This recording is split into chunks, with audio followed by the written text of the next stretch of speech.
This is Rowena Dooley asking Sol citizens to report for duty.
You sure this is the right place?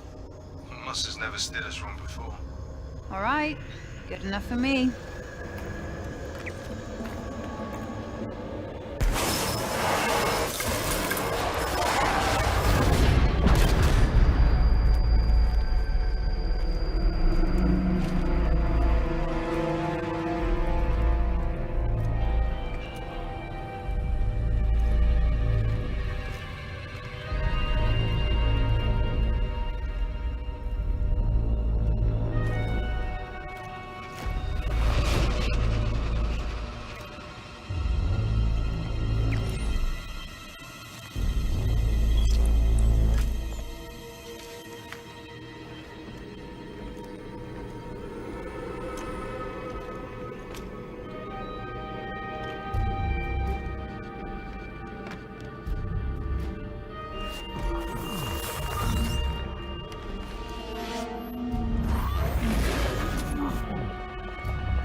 And greetings. Welcome to Soul Citizens. I'm GriffinGamingRPG, and today is June the 23rd, and we are so happy to have you guys joining us today for our topic, Loving the Alien. And I've got a great panel of co-hosts with me today. Starting from your left and my right, I guess that would be the one and the only fastcart FC. Fastcart, how are you? I'm doing well, thank you. Can't wait to get to some of my jokes in for this show. Look forward to them. Okay, that's a great way to start the show. About your jokes. How you doing? Okay. I'm doing well. I've had a good week. That's good. That's good. I'm keeping cool. Put it that way. Yes, we got to talk about that. Yes, absolutely, absolutely. And to my left, the one and the only Colosal's joining us today. How are you, Kelosal? Sprechen figure that language out. Oh, alien Lord. Stuff, and let's talk about alien stuff. Good to see you, Griff, Fastcart, and Jade. Good to be back. It's good to have you here with us. What is up with the psychedelic background? What is that you got going on this time? You know, I'm a therapeutic guy. You know, you're trying to calm everybody down. Bring people in and say, come talk with us. Relax. You know, relax. It's a relaxing moment. Okay. A lot of chaos I bring to the verse. Fair enough. And last but not least, the one and the only JadeStarwatcher. How are you, Jade? I am literally chilling. Yeah. It's only 65 degrees. Oh, shut up. Shut up. Right. Shut up. You would have to bring it. Yeah, I know. It got nice here today. It was 90s all week, and it finally got like in the 80s low here, so it wasn't too bad. Oh, that's too hot for me. Is it? Yeah, well, Fastcart never catching it right now. They're getting the 90s and the humidity up there, so it's been coming across the country. No, here in the States. I'm indoors. I'm fine. You're indoors? Well, we hope wherever you guys are, you're doing okay, that the weather's treating you well. And again, today we're on the subject of loving the alien. Jade, I'm going to hit you first. It's been a while since we've seen that commercial, right? That trailer. Yeah. Bring back some memories. What's that? I said bring back some memories. Yeah, it does. When I saw that commercial, I felt the same way as when I saw the Constellation Aquila commercial, because it really spoke to like the explorer in me. What I hope for the game, like you get some coordinates and then you end up decoding something, and now you found an alien ship you didn't know existed or something, or it existed, but you found a new one. Yeah. It's very cool. I remember when we first saw that commercial as well, and everyone was very excited. I think for many years, the only thing that we had been hearing about Banu was the merchantman. No offense, Fastcart.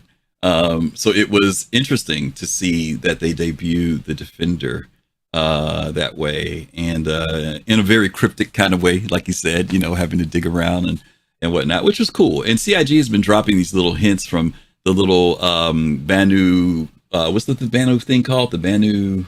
What's the wickety whack thing they made? The Gizmo. The Gizmo. The Tholo? Yeah, the Tholo. Yeah.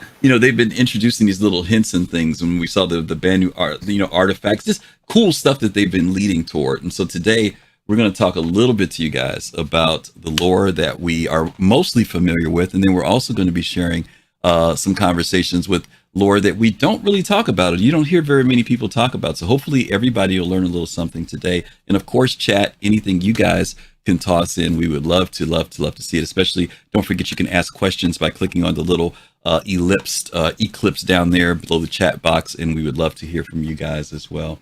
So let's go ahead. And just before we get started, I just want to say, I'm not saying it was alien, but it was aliens. I'm sure there's supposed to be something. Did you get where that was going, either one of you? Because I missed it.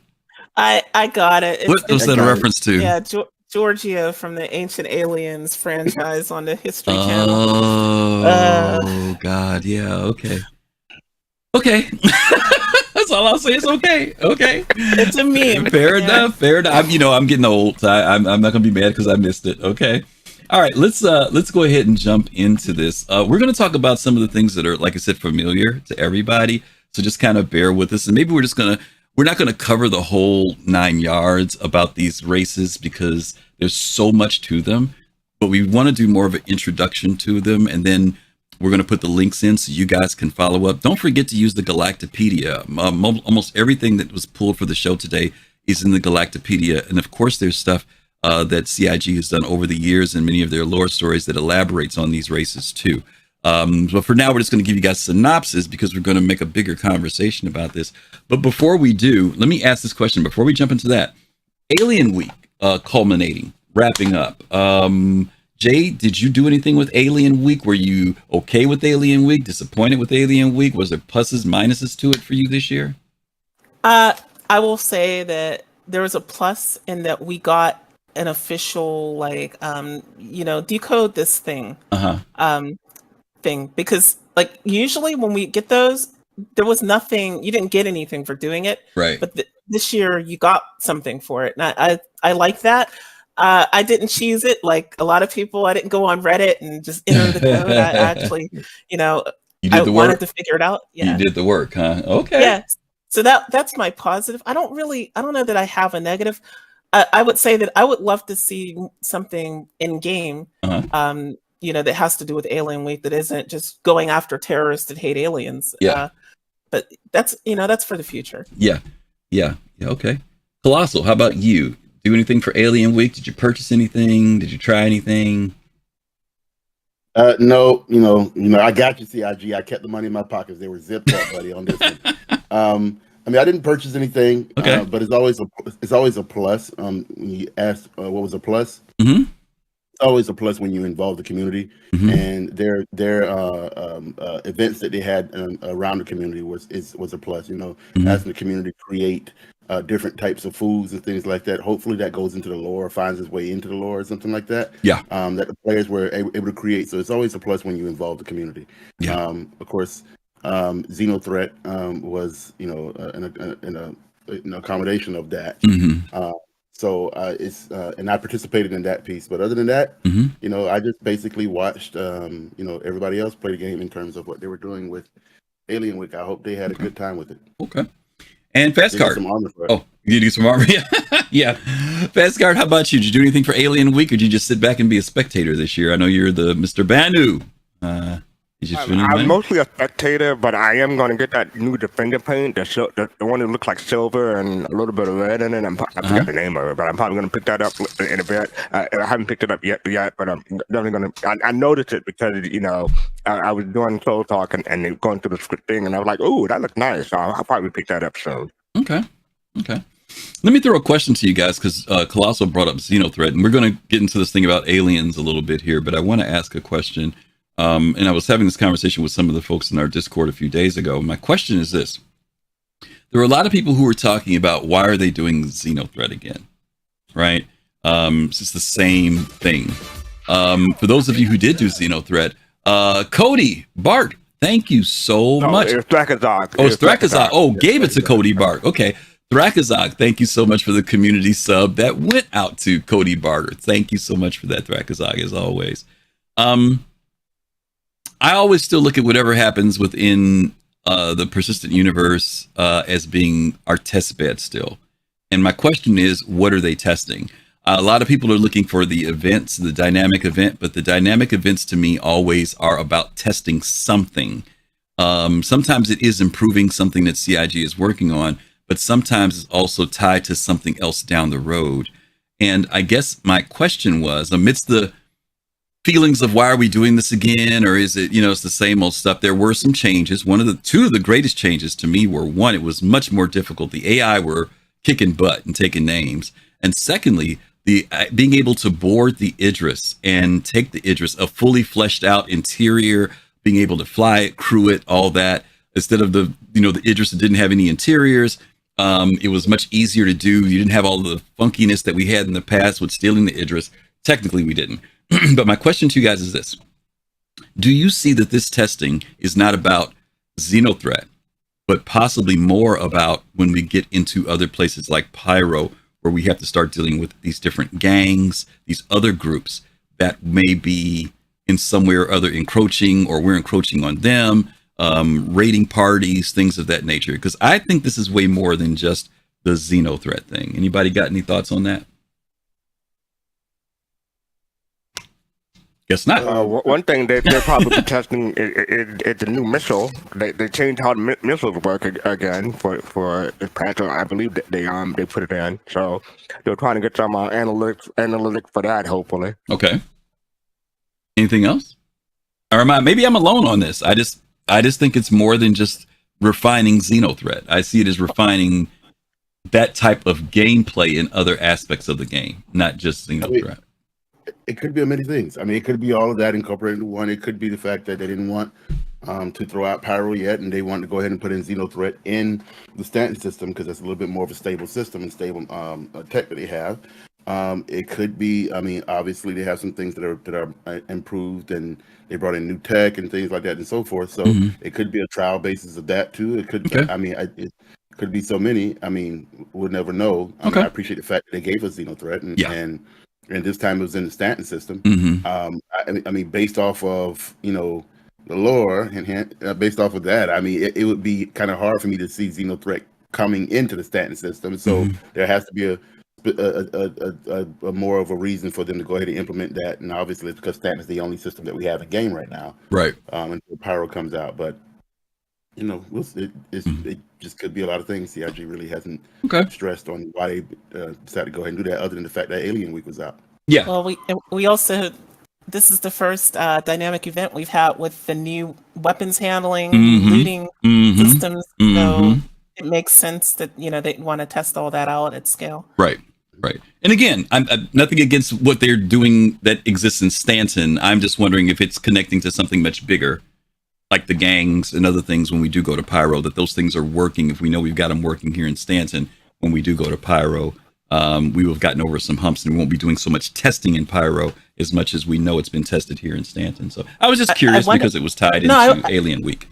I wonder about that. I was thinking about, the reputation, right? So maybe because we've now, fought against Xenothreat and Stanton, when we end up going to Pyro, I love it if they do this. When we go to Pyro, they don't let you just land at Ruin Station that they control. Right. That would be great. Yep. Okay.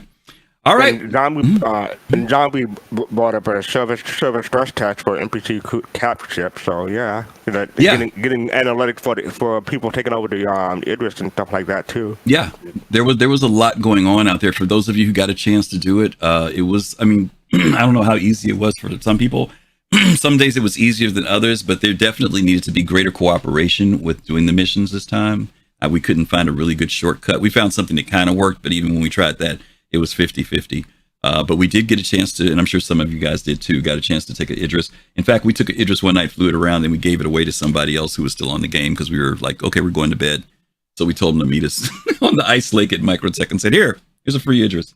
So anyway, let's go ahead and jump into our topics for the day. Let's kick off with the Banu. Fastcart. This is one of your favorite folks. If you wouldn't mind reading that, and we'll talk about it a little bit, and we're going to move on through. Banu. The Banu are the spacefaring civilization, the first extrasolar one to ever make contact with humans. They are capable of quantum travel, traversing jump point, and terraforming planets. Because the Banu do not keep historical records and inhabit multiple celestial bodies and disparate planetary systems, their world of origin is unknown. They are capable of breathing in a variety of atmospheres and can adapt to a wide range of environments not suitable for humans. Banu are trained from childhood in a single skill by members of their Suli, a group of non-blood-related Banu who live and work together. They maintain open trade relations with all known spacefaring civilizations. Okay. So, Jade, I'll go to you first on this one. The Banu are pretty much known, I guess their biggest reputation for most of us in Star Citizen is that they're trading. That's the thing that they're really, really known for, why people want to connect with them. Any thoughts you have about the Banu? Anything you want to share off the top of your head about them? I'm going to ask everybody the same thing, but I'll start with Jade.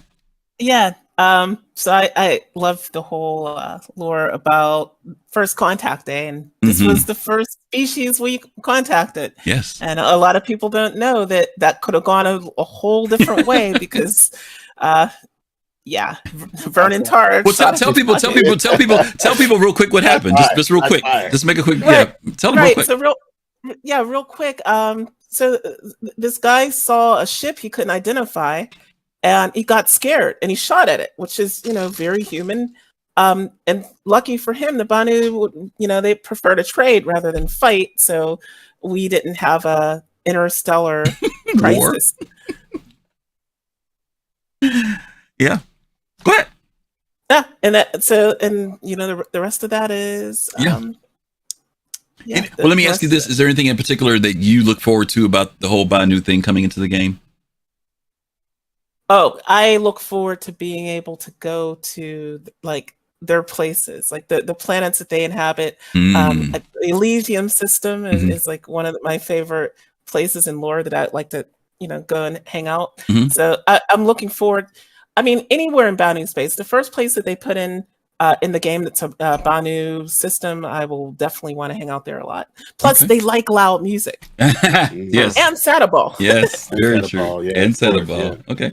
Yeah. So, No, I don't think it's just Saddleball. I think it's most sports. yeah, But but they really like Sadaball. But Sadaball is the big one that they like. They go crazy for Sadaball. Because even with all that accidental, the humans exploring Mhm. that Banu that human that Vernon ran into, Mhm. that Banu basically was running away from embezzling funds. Right. So it's funny that you catch a known criminal from the Banu and you're literally shooting shots fired at you across the bow. Almost created interstellar war, Mhm. which in turn gave us an interstellar peace and trade accord. So Exactly. it's fantastic. Yeah, and one of the cool things is, a lot of people are looking forward to when we get the solar system, Sol, right? One of the systems that's connected to Sol is Davian, and that is actually where Vernon Tar encountered the Banu. So to make your way there from Stanton, the most efficient way would be to go that direction. And so you sort of have a historical trip if you go that way on your way back to Earth. Very cool. Fastcart, I'm going to come to you about the Banu. Anything you're looking forward to or anything you want to share about them in particular? I like the decoration that they have outside of the Defender, and I'm looking forward to seeing what they add to the other ship, not just the Merchantman. I just hope they don't turn into like the Fergie, a Star Citizen. That is my hope, but they do like trade, and they trade with everyone, so we'll have to see about that. But yeah, I'm looking forward to seeing more ships by the brand new because I love the external decorations that they put on them. Okay. Yeah, they even trade with the Von Duel. So maybe if you want Von Duel weapons, for your Xperia blade or your glaive, maybe you'll have to go through the Banu to get them. Yeah. Yep. One of the things in the Jax video, when Jax went to Pyro and he stopped at the little shop there, and Jax goes in and says, "Are those Vandal parts?" Interestingly enough, Jade, there was a Banu merchantman that was on the ground there. So maybe that was who was supplying, that particular vendor with those items. I noticed that too, and I love that they put that in because it's really for people like you and me that are figuring out, well, how did he get those Banu parts? That's exactly. Banu right now. Let me ask you guys one other question about them. Right now we have two ships that we know of so far: the Defender in game. I'm referring to the Defender and also the Merchantman. What are the odds? Will CIG present something else for players to be able to work for and get in game, or will they keep it an NPC thing to keep it more exclusive? What do you guys think? Anybody can jump in on that one. So, I want to understand your question again on this. Okay, my question is this: we have two ships right now that the players actually have access to. Yeah. Do you think CIG will release anything else for players to be able to acquire, or will they keep it mostly NPCs? So in other words, if they come up with a cargo freighter, if they come up with a transport ship, will they just remain NPC ships in Banu space, or that come into our systems from time to time as NPCs? Or do you think they'll actually make another alien ship that we can either work for or purchase? Okay, so I think it's probably a mix of both because they'll probably have more ships that we player can buy, but they may have like VIP ships that only the aliens have access to. I think it might be a mix of both. Okay, Kelosal, what were you gonna say? So I guess in specifics, the Banu, since we're still on them, I would say no to that one because they're still trying to figure out the language in terms of the identification of their ships and things like that. They got the Banu merchantmen on pause or trying to go ahead and work on that piece. The Banu Defender is the only thing that we have in terms of any types of physical viewing of what style the Banu may have, and we know the benefit is just part of that. And plus, the Banu are really protective about their technology. I mean, other ships, maybe. I mean, they may pull it out and with their anniversary coming up in the fall. So when it comes to other races, they may pull up a ship or two. I'm interested if we see at least a capital ship. But let me reform my question a little bit, because I want to make sure you guys understand my question. Right now, I understand why we have a merchantman and a defender, because those two ships go together. Now, I'm saying as far as the gameplay and players go, to your point, Kelosal, will they stop there and not make any new ships for players and backers to get? Or, in other words, just make NPCs for the sake of gameplay and that? Or do you think that they will come up with another brand new ship that we can buy or purchase in game? And the only reason I'm saying is because the Defender is a ship that partners and goes out with the Merchantman. So they're going to put the Merchantman out. I understand why they have a Defender. My question is, are they going to make something else for us? Or do you think they're going to keep it limited? I think they'll keep it limited. If it's in Squadron 42, they may pull it out because they already have it. Well, I want to talk about Squadron. I want to talk about persistent universes. They can do anything. I know. That's what I'm saying. I'm connecting that piece. Okay. Because Squadron is already almost pretty much done. Right. Okay. So if they have it in Squadron, they may bring it out if they already have it in Squadron. That's what I'm trying to make the connection. Okay. If they don't, then I don't see them doing that until maybe after the fact or what have. So you're saying that they still may put something out for the players? For the players? Yeah, I'm talking about for the players. Something on a smaller scale, yeah. And if it's in Squadron to the point to where it's past concept and already done, they may pull it out for us. For example, we got the Idris already done, right? We know that they've talked about the Idris, but they haven't talked about giving the Idris to us prior to Squadron 42 or after. But it's done, and people are flying the Idris now, so you can technically say, but it's not given to the players. So my whole thing is, if Squadron has it, they may, give us be able to purchase it at least prior to Squadron coming out as a celebration for Squadron. I'm with you, but you keep putting time constraints on it. I'm not putting any time constraints on it. I'm speaking in general. Will they not make any more brand new ships for players? That's my question. No, they will make brand new. They will. Okay, gotcha. Yeah, okay, yeah. All right. And I would extend that to all the races. That's a matter. Okay, fair. Yeah, they will. I will just say yes. I think they will make more Banu ships. Okay. For players. Okay. One ship that is totally missing that you'd expect them to have would be like a medium-sized exploration ship. And I feel that would be something that it would be very popular with a lot of players that are into alien stuff. Okay. All right. Because when we get to the ship section, I'm going to ask you some details. That's why I'm asking these questions. Go ahead, Fastcart. And the president mentioned that maybe they'll put out a Sulu ship, like something for not clans or guild, but the version of a guild and org. So maybe they would put that out in Star Citizen. So that's something to look forward to, maybe. Okay, very cool. All right, let's move on to the next one here. Kelosal, if you wouldn't mind covering the Teverin, please. The Tevarin. Let's see. Is it pronounced Teverin or Tevarin? They pronounce it both ways. They say I've heard the devs call it both ways. Yeah, they also say Horizon. Horizon and Orison, right? Tomato, right? Tomato. Okay, Tevarin. All right, the Tevarin are bipedal beings indigenous to the planet Jalen, which is Elysium 4, formerly Caliph.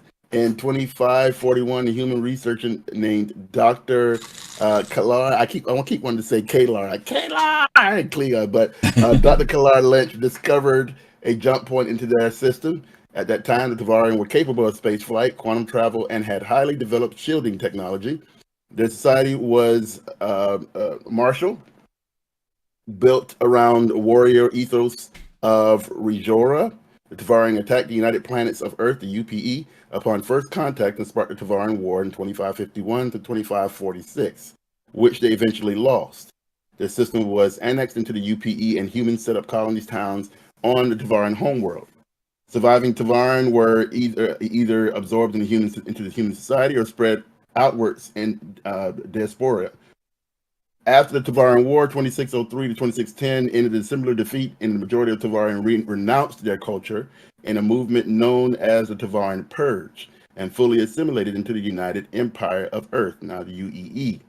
As the subset of the UEE, many Tevarin, due to myriad social and economic factors, have historically been involved in the criminal underworld, but a growing number have become involved with public service and a burgeoning culture revival movement. Okay, thank you. Fastcart, the Tavaran, the T people. They're, of all the races that we're going to talk about, they're the ones that we talk about that have become a part of the UEE and have adapted, literally migrated into our society. So do you think this will be like the first alien race that we'll actually see walking around in UEE space? Or no? In UEE space, you mean like as a friendly group, maybe. Because if it was the first voice, I would want to say the Vandal as the enemy, but we'll see about that. Why do you say the Vandal? Wait, let me ask you a question, because the Vandal are way away from us. Why would you pick the Vandal versus the Tavaran, who are part of the UEE? Just because they're the most feature complete as we know about, but it'd be easier for CIG to put them in game. But it's talking about like from a lore standpoint, it'd be different. The divine. From a production standpoint, I want to say Vandal. Really? Okay, that's interesting. Yeah. Jade. And by the way, Pramster, thank you for the subscription. Oh yes, thank you. I didn't hear it go off. Thank you, Pramster. Yeah, Jade, what do you think about the Tavaran T people? You think we're going to see them anytime? Will they be one of the first ones we see walking amongst us, or do you think they will be later? Yeah, I think they will be the first that we see walking amongst us because of what you said, because they are a part of the UE.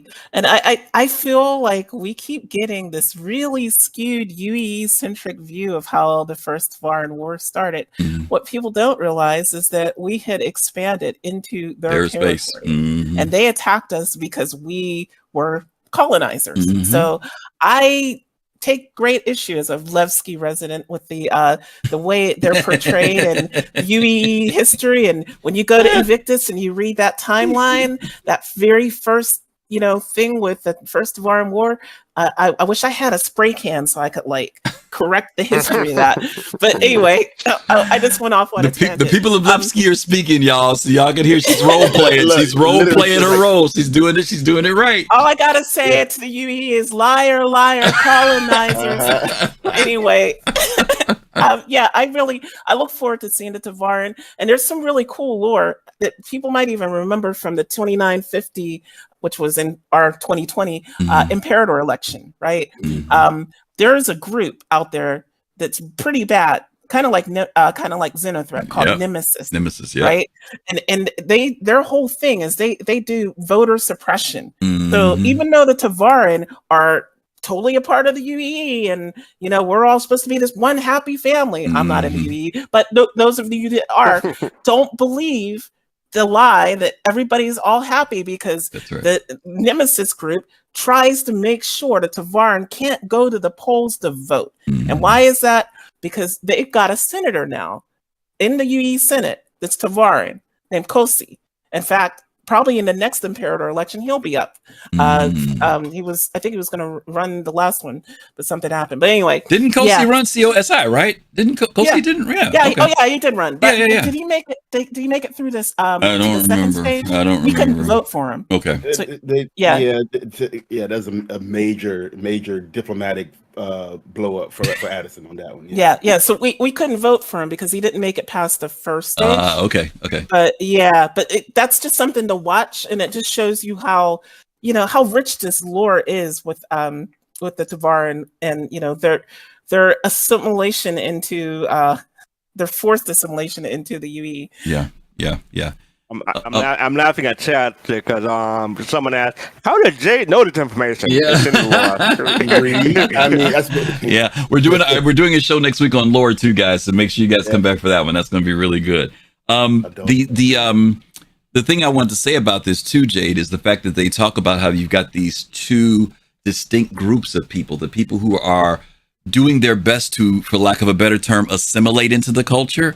Then you've got this other group of people who are kind of like the black market, the darker side of people that are there. And then you've got the group that wants to go back and embrace the Tavaran traditions. And they still want to hold on, right, to who they were as a people. That's a growing movement, too. Mm-hmm. So that's going to be another story arc in the game because there's friction among those groups of Tavaran. Yep. And then there's also the UEE looking at, they go back to the religion. We might have another war with them, and this time it'll be a civil war because they're now part of the UEE. Exactly. Good stuff. Good stuff. Okay, that's Tavarans. Colossal, before I leave, is there anything for you from them other than the fact that they've got cool looking ships? No, I mean the fact that Jade and fastcart answered it best. I mean, I do think we're going to see the Tavaran first because the Tavaran is embedded in the UEE. Long live the Empire. And I mean, when you're dealing with the Tavaran, you're dealing with 2 failed wars. You're dealing with a xenophobic UEE in the fact that they don't want a Tavaran to be a representative within the government. And then you're dealing with Addison's failure at trying to go ahead and push that through. So now the question is, will this Tavaran that Addison tried to push through around the Senate and didn't work, and the Senate instead didn't push this person through, will that person run for Imperator, which is in what, 6 years? I mean, right now, as far as what's going on, I think we're in year 4 of Addison's rule. Long live the Empire. So with that being the case, I mean, this is grounds for some good stuff within 6 years, God willing, because this Tavaran could run as Imperator and is being encouraged to run as Imperator. So the lore here is very, very deep. We could possibly see a third war. All I know is if they let us vote for Kosi, I guarantee Kosi wins that election. Wow. Yeah. I mean, we had the Vandal on one side, you had the Tavaran, and the other side will be in the middle. So yeah. And Addison and them are supposed to be good friends. I mean, so I'm this is going to be interesting to see how Addison maneuvers this if she decides to run again. She better hope she gets sent where it's running. But I mean. Interesting part here. Tune in next week, guys, when we talk about lore. It's a good one. Yeah, I don't think they're going to resort to that, because as far as I know, the Tavaran had been depowered, not depowered, but their military power isn't as great as it used to be. So I don't know how that's going to go, but we're going to see it. Yeah, we will see. All right, let's move on here. Jade, I'm gonna put this one on you. A little bit more longer read here for the Xi'an, please. Oh yes. The Xi'an. Just a second. For some reason, my doc. Okay, here we go. You got it. Yeah, the Xi'an are a spacefaring civilization that originated on the planet Xi'an, or as it's called, Hayaton 3. They are capable of spaceflight, quantum travel, jump point navigation, and planetary terraformation. Their leader, Emperor Kree, Emperor Kree has reigned over the Xi'an Empire, Xi'an, since standard Earth year 2643. Humans first made contact with the Xi'an in the Xi'an-controlled Thuosong system in standard Earth year 2530, when human-owned Gaia Planetary Services attempted to start terraforming operations on Thuosong 3. And having done so without approval from the human government and without having surveyed the planet to learn that it was already inhabited. After first contact, the Xi'an and human governments entered into a period of sustained conflict known as the Xi'an-Human Cold War, and that occurred from standard Earth year 2530 to 2793. Military buildup on both sides resulted in the creation of the Perry Line in standard Earth year 2542 as a buffer between the two factions. And at its height, the Perry Line consisted of 8 planetary systems with jump points connecting Xi'an and human territories. At the end of the Cold War, the Perry Line systems were demilitarized, divided, and annexed into the United Empire of Earth and the Xi'an Empire. The end of the Cold War has brought warmer relations between human and Xi'an governments. And you forgot to mention that they like eating pizza. Okay. Yeah, and just teasing. I didn't know they. No, that was my Teenage Mutant Turtle joke. Don't worry about it. I got the reference. Don't worry about it. So I'm like, where did I miss that? You've been hanging on me too long, Griff. You've been hanging on me too long. That was bad. That was bad. And thank you, because I'm glad you got to read that one and not me. On top of it, I didn't realize all those words were in there. That one fast cart. Yeah. My Xi'an isn't great, but I do what I can. You got through it. Colossal, I'm gonna go to you first this time. I know you are a huge MISC fan, and Xi'an technology, working along with the folks at MISC, is something that has intrigued you. But I also know that you like following the lore on the Xi'an. So any thoughts you have about them as well? I mean, what a way to be checked by the Xi'an on this. Mm-hmm. I mean, the Xi'an is one of the most, probably the most, I would say, formidable. Other than the Vandal, mm-hmm. right? Other than Vandal, the Xi'ans live for a long time, guys. They live for a long time. The Banu have a shorter lifespan than humans, right? So the Banus pretty much are like, we're not worried about history because we're dead. We don't got, so we're going to go ahead and just pass it on word of mouth. The Xi'an lived for, a long, extended amount of time. Okay. Almost like turtles, right? Turtles can live for 100 years plus, right? And certain types of sharks can live for at least, we know there's one shark that's been around for 600 years. That lives way in the deep. So if Xi'an can last around that long period of time, and then all of a sudden you get the Paraline coming up because of the situation between the humans and the mistakes that the humans made. Once again, I can see Jay's point as the UE keeps coming in here and keeps doing stupid things, and now the Xi'an's putting things in place on them, keeping watch. Because the Xi'an literally put their foot on the UEE, saying you can't cross here because if you do, you got hell to pay. And that's part of the reason why the Paraline was created. And then, of course, the Paraline was, knocked out with a certain concessions. Right. It took a long time, over a decade. So there's a lot of good things here with the Xi'an, a lot of good technology. MISC definitely has taken advantage because of Xi'an's technology that are well embedded in the MISC. AKA hopefully Endeavor comes out in those engines that we see with the Xi'an technology. So good race. I would love to be a part of it. One of my top two, obviously. Yeah. Jade, let me ask you a question about the Xi'an. When we see their technology, particularly on the ships that we've seen so far, like the Gatak and the Sayulan, there's almost a feeling of that they are more advanced than humans. Is that the case, or is it just different?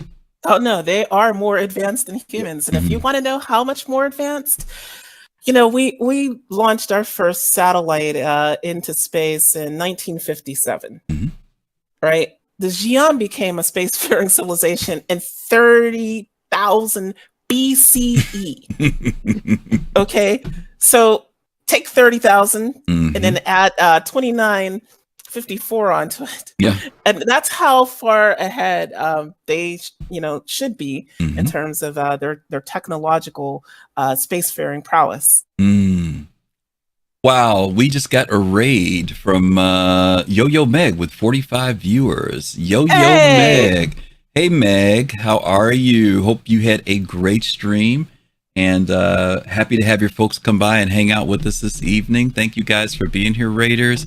We're the Soul Citizens, and today we're doing a show called Loving the Alien.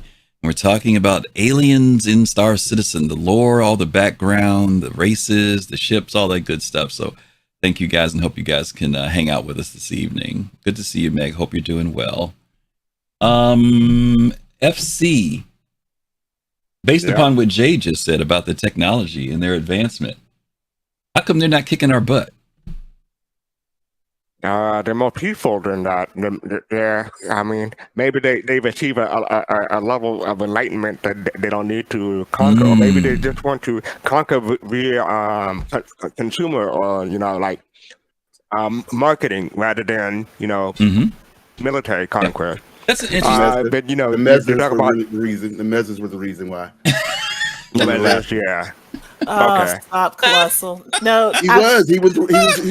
Not. We're not talking about the bad one. We're talking about one before the bad one. Oh, okay. He literally came in and saw a way to go ahead and help communicate with the Xi'ans. Sorry to interrupt you, fastcart. I forgot his name, but he was a Mesra, I believe. And it took about 10 years. And it took about 10 years for him to go. If I get this right, if I'm wrong, guys, hit me up on chat or let's. No, it sounds right. It sounds accurate. But I believe it was a Messer who literally went in and researched and stayed there. It was jumping around to several planets that were being contested between the Xi'ans and the humans, and most of the Xi'an planets. and they took 10 years, I believe, to go ahead and come up with a solution on Xi'an and human relations, which basically either caused the Paradigm or caused the Paradigm to go ahead and be, knocked out. So it was a measure that did that, and it wasn't and eventually, after him or around towards his end, things got worse for the measures. In other words, Jade, it wasn't one of the messy measures. Okay. Right. So, yeah. So why this matters in the current game, because that's what a lot of people care about. What can I play? Why does this matter? Well, one of the reasons it matters is this closer relationship between humans and the Xi'an has gotten even closer in recent years because of the human Xi'an trade agreement, Huxa. Yep. And that is the reason why Xenothreat keeps invading the Stanton system. Yep. Absolutely. But it's also the reason why we get cool ships like the Fury and the Alliance with Mist. So Yep. it goes both ways, kind of. Yeah. Okay. Very cool. Very cool. Let's see. Is there anything else I want to ask about the Xi'an? No, I think that's pretty much it. I'm watching our time here. All right, let's go ahead and move on to the next one here. Fastcart mentioned them earlier. The Vandul. The Vandul are hostile beings capable of spaceflight, quantum travel, and jump point navigation. Humans first made contact with the Vandul after a clan-raided Deltown ship on Armitage, Orion 3 in 2681, killing all the settlers but one. Every subsequent encounter with the Vandul has resulted in mass deaths. The location of their homeworld is unknown. As a culture, the Vandul seem to lack a central government or command structure. Each clan operates as a self-governing entity. All attempts at the establishment of diplomatic connections between humans and Vandul have failed. FC, the Vandul. You were talking about them earlier. Interestingly enough, I know there's a lot of anticipation for people wanting to engage with the Vandul, but in reality, is that something that you think will happen anytime soon in the game? And I'm saying that based upon how the star map is laid out, expansion. I've always said that if we have engagements with the Vandul, it'll be because they come to us, not us coming to them, because they're invaders, right? I know there are a lot of people who've kind of said, we're going to jump on our ship and go off to Vandul space. I don't know if that's going to be the case, but I don't know. Give me your thoughts. What do you think? I mean, that is the hope for Operation Pitchfork. I mentioned this in other shows, but Operation Pitchfork is supposed to be the last day of beta, quote unquote. Some players are going to try to take back the Vega system. That is the hope. In reality, it probably won't work out like that. It'll probably be closer to what Griffin said. They'll probably Vandal probably invade maybe Stanton or whatever closest system to Stanton will be available at the time. So the Operation Pitchfork, and that's when I think that we'll invade can count them in the persistent universe outside of Squadron 42. Okay. Kelosal, Operation Pitchfork, Fastcart mentioned it. Were we being naive? It's a failure. It's failure before it even starts. I mean, yes. Let's get some more background real quick before you answer Kelosal, because maybe some of you all, this to our point, Fastcart, Operation Pitchfork goes back years, right? Yeah. And this is the early days when people heard about the Battle at Vega, and there was this general thing from the community that, man, when the game is ready, we're going to go back and take back Vega. That was the attitude in general. That was it in general, okay? So, but for those of us who know what that war was like, it will take us in the kitchen sink, probably. But I'll let Kelosal expound on that. Go ahead, Kelosal. I mean, I believe when the Vandal attacked one of the planets, they fell in a couple of weeks. When the Vandal attacked the other system, they fell in days. Days, right? And now, and the only person, unless you're Admiral Bishop, I believe that's his name. Right. Good luck, because he's the only one to counteract the Vandal. I just it'd be a good noble cause, but Kelosal will be sitting on Mr. Nimbus will be sitting on the other side of the jump gate, waiting for y'all to come back in pieces if you guys are going to come back, because the Vandal's going to hold tight to that system once again, unless you're Admiral Bishop. Yeah. Hey, Get some ships, man. I'll be out there, Have and them hopefully in stuff. my vending machine selling ammo and whatever other components people will need when they need repairs and stuff like that. So it'll be lucrative, I'm guessing. Yeah. What's that big old ship? What's that big ship that they have? The king ship? The king ship? No, The king ship? the driller? The driller? Ship, the one that UE has. Oh, whatever the cataclysmic name is, the big Yeah, that the UEE built in order to fight them. What's the name of the ship, y'all? What's the UEE's big ship? The big capital one, the one that's like 3 miles long. Retribution? Retribution. The Retribution. Yeah, the Retribution. Yeah, the Unless you're riding Retribution. around at that, I will wait. I'll sit on the other side. Yeah. Jay, there's some interesting. I don't think CID is going to let us fly around as that, but we'll see. Because you don't see the king ships unless it gets desperate for the Vandals. Yeah. If it gets desperate, the king ships will come. If the Vandals don't consider it a priority, they will not bring in the king ship. Yeah. So, Jay, there's some interesting lore about the Vandal. One of them is something that got implemented in the game from the very early days that many people may not know. Some people who've been around for a while may know it. And that's the fact that they have a literal philosophy, religion, thought process about blades, right? And hence why their ships are called the Scythe, the Blade, the Glaive. But could you give a little bit of elaboration about when it comes to even fighting them, why that is such a big deal for them? Yeah, so basically when a Vandal comes of age, they're sent out into the universe with nothing more than a knife. And so knives feature greatly in a lot of their society, right? Mm-hmm. That's why you have the blade, you have the cleaver, Mm-hmm. you have the glaive, the scythe. And so this is a big, it's a big deal. And we know that they're not all just, they're not monsters, the Vandal, right? They have their own religion. Inside their ships, there's an art that's been seen. They have a little sort of chapel, and again, there's knives there, right? So their whole sort of philosophy, sort of centers around the knife and it being something that allows them to exist in the universe. And so it's not as much their religion as it is a Coming of age. It's more like a philosophy. A philosophy. Yeah. It's very ceremonial for them. It represents them and how they see their being is wrapped around it. Like it's almost like a rite of passage. Thank you, Charles. Yeah. It's more of like a rite of passage for them. And so even though we've talked about this before, when they engage in battle, some of you have seen that they use these certain type of weapons that do have energy power to them, but they're also known for this hand-to-hand type combat, this style of combat. And in fact, I think if I'm remembering correctly in the lore, if you see a Vandal who is armored with some type of protection, they would be considered the Padawan, the less of experienced. Where those who are the very experienced fighters will actually not wear anything. They don't wear the armor. They're that. So in other words, if you see them not with armor, you need to run basically, unless you've got the right crew with you to take them on. And Fastcart mentioned this earlier that we had the Vandal. They did have the Vandal. What do you call it, Jade? Not characters, but they had them in the game in the earlier days when you used to do the Vandal Swarm. The Vandal bodies were actually in the ships back then. I don't know if they still are now. Do you guys know if they are now? I don't think they took are. them out? Last time I did it, I didn't see. You didn't see them? Vandal Okay. bodies. But I think they were in the PU too on that last ICC probe mission.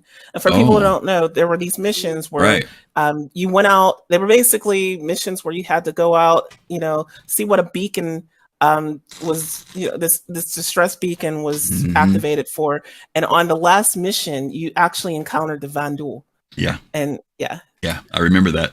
That was a good mission. Okay, listen, it's also good to note, Griff, that we know that the Vandal in terms of sexes, we know that they're it's the males that are always on the ship. We don't know where the females are, right? So we haven't seen that. That's been a very, very secretive thing. I don't think the UE has information in terms of the sex, but we know that. And when it comes to the ships and those particular sex, it's always the males that are always on those ships. Yeah. I think it's just because CIG hasn't made the Vandal female character model yet. That's all. Look how long it took them to make the female character, human female character model. Right. But there's a way out of this. They're aliens. Right. Like they we don't have to be, life doesn't on be based Earth around the same thing. Right. Yeah. The that sexist dynamic gender, doesn't have to be gender, right? Doesn't have to be based around that. But then again, at the same time, they also could build something in lore that is very, for example, not to be funny, what if the civilization is actually ran by the women and the guys are drones? Right. There's a whole lot of stuff that they could come up with, right? Cool. So that's what I'm saying. I'm just saying there's a whole lot of directions they could go. They could go a lot of different directions. Are they patriarchal, or are they a completely matriarchal system where the women go ahead and take charge? Well, it could be something like Mass Effect, where the women are rare, and so they got to protect them or try to keep them away from harm. Yeah. It's interesting to see. We'll see where they go with it. I'm not a fan of that one, fastcart. I'm just saying it could be. Trophy. Like the queen bee. Okay, we got one more to hit here, and this is one that people are very curious about. Not very much known about it. The Kurthak. Jade, would you read that one, please? Yes. The Kurthak are a spacefaring civilization indigenous to an unknown area of space. Little is known about them other than their involvement in a period of turmoil in Xi'an history called the Spirit Wars. The Xi'an have very strict laws in place preventing the populace from interacting with the Kurthak, and they have refused to fulfill information requests from humans. While some human explorers have made attempts to locate jump points into Kurthak territory, none have so far been found. In 2943, the UE Senate discussed establishing contact with the Kurthak, but ultimately decided against potentially jeopardizing diplomatic relations with the Xi'an. Thank you, Jade. So Kelosal, UE trying to do some dirty stuff, and I guess they don't like the fact that only the Xi'an know about the Kurthak, so they wanted to just hop over them and start their own little connections, which was not going to go over well. What do you think? I mean, what is there some reason why the Xi'an are holding out this information? Is there something that I don't know? What would be a reason you think that maybe the Xi'an are not being very open about this whole thing with the Kurthak? I mean, the Kurthak could have technology that the Xi'an has utilized, or has implemented into where they are almost a superpower of the galaxy. Don't know. I mean, the Kurthak could be as maybe a lot more peaceful and a lot more accepting to the humans than the Xi'an were, and once again, the Kurthak could have that type. We don't know yet. I just hope and pray that the Kurthak look like the cat type creatures that we see on Wing Commander. Jade, yeah, right. Jade, the Spirit Wars. Any information about that? Well, there is information, and I unfortunately I've got a gap with the Spirit Wars. I do know a lot of lore, but I do not know. No, there's not a lot. Wars. That's just it. Yeah. That's exactly the answer. Yeah, we've gotten references to it, but things are called things for a reason, and we don't know exactly what they are. But there is a lot of questions about who the Kurthak are, and I've always wondered. I've always said that even though people always talk about the Vandal, I also say there's always a bigger fish, right? And I always wonder. Whether that's from a predatory standpoint or intellectual or intelligence standpoint. And I think I like the fact that CIG has created this quote unquote unknown race. There's some that are in the lore that we're going to talk about a little bit later that are much further out. But these are the ones that they've given us some background on, and they've left open the Kurthak to be something that they can also develop as we move forward in the game with lore. So I think that's pretty exciting. So to answer the question you posed to Kelosal, Citizen Ninja in chat had a great idea, and one that I kind of shared was that they could be AI or some form of cyborg. But you saw my answer. Yeah, but something I like even more is the Kurthak are actually what the Xi'an evolved from. So there was speciation, right? Sort of, they were once, the same species, right? But the Xi'an, maybe when they became sprung from them later. Spacefaring or something like that, there's been a speciation, and the Krthak could be their original. I think that would be a really cool direction to take it too. That'd be interesting. Wanted to. Yeah, because the secrecy thing is interesting. They've got their own rules about the Krthak, but they're not giving any hints to the UAE. Romulans, yes, Romulans. Yeah, that's pretty cool. Pretty cool stuff. Okay. Yeah, I was just gonna say, I thought maybe the cat board, like a carp clean, a cat, like the Kalazi from Wing Commander and the board from TNG. So we'll have to see. You said the cat board? Did you say the cat board? Cat board, yeah, cat board. Okay, the cat borg. Oh my god. Maybe they can be like species 847. That's what I want. I want something like that. That'd be too powerful. I want something like that. That's what I want. I want something that's freaking interdimensional. Just pops up out of nowhere. Kicks our butt. No, y'all are asking for trouble. I would love that. I would love it. Really, I seriously want some aliens that really are aliens, right? Because I don't like. I know it's very tropey to just take an animal and then give them an anthropomorphic body, make them walk upright. Now you got an alien. But I would love to see CIG create something truly alien, right? And then in the case of Anu, they just took a tree. So I would love them to create something that is very much like, whoa, what is that? Why is that here? I don't want to be near it. I agree. Personally, I want to go to the planet where the blob is. I want to see the blob. And for those of you all who remember what the blob is, you know what I'm talking about. So let's go ahead and take our commercial break. We have covered the 5 primary races that CIG has shared with us, but we're also going to talk on this next part about some of these other races that maybe you guys have or have not heard about.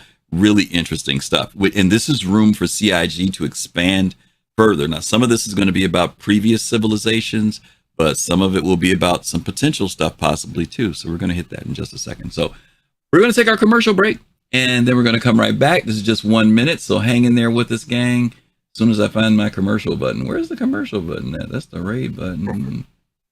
You know what, fastcart? Oh, there it is. All right, we'll be right back, gang. Let's find my button, my controls here.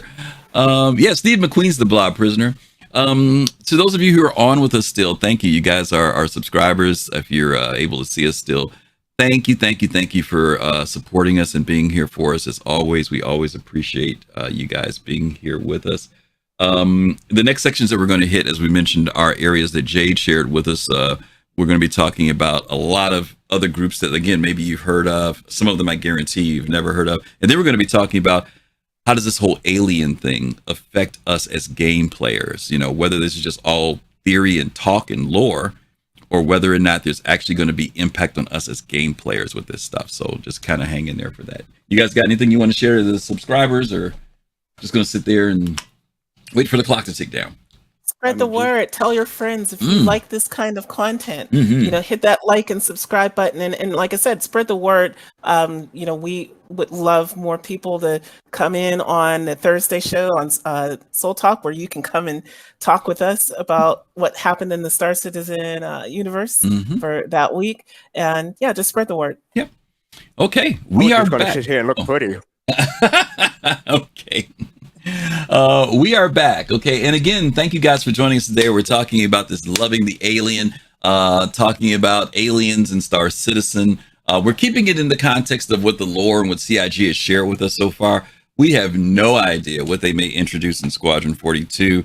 And hopefully we'll see something that will be in there. We know there's going to be something. We just don't know what exactly. We do know that some of the main villains are the Van Duel, but any of these other things that we're going to be talking about could also show up in the game. So, but in the persistent universe, which we're going to be expanding into, now we're going to be getting into races and different systems. And we're going to put links in for you guys to be able to follow along with this. We would also encourage you to take a look at the star map and see where these locations are, because these may be places that you may want to visit in the future in the game. Okay.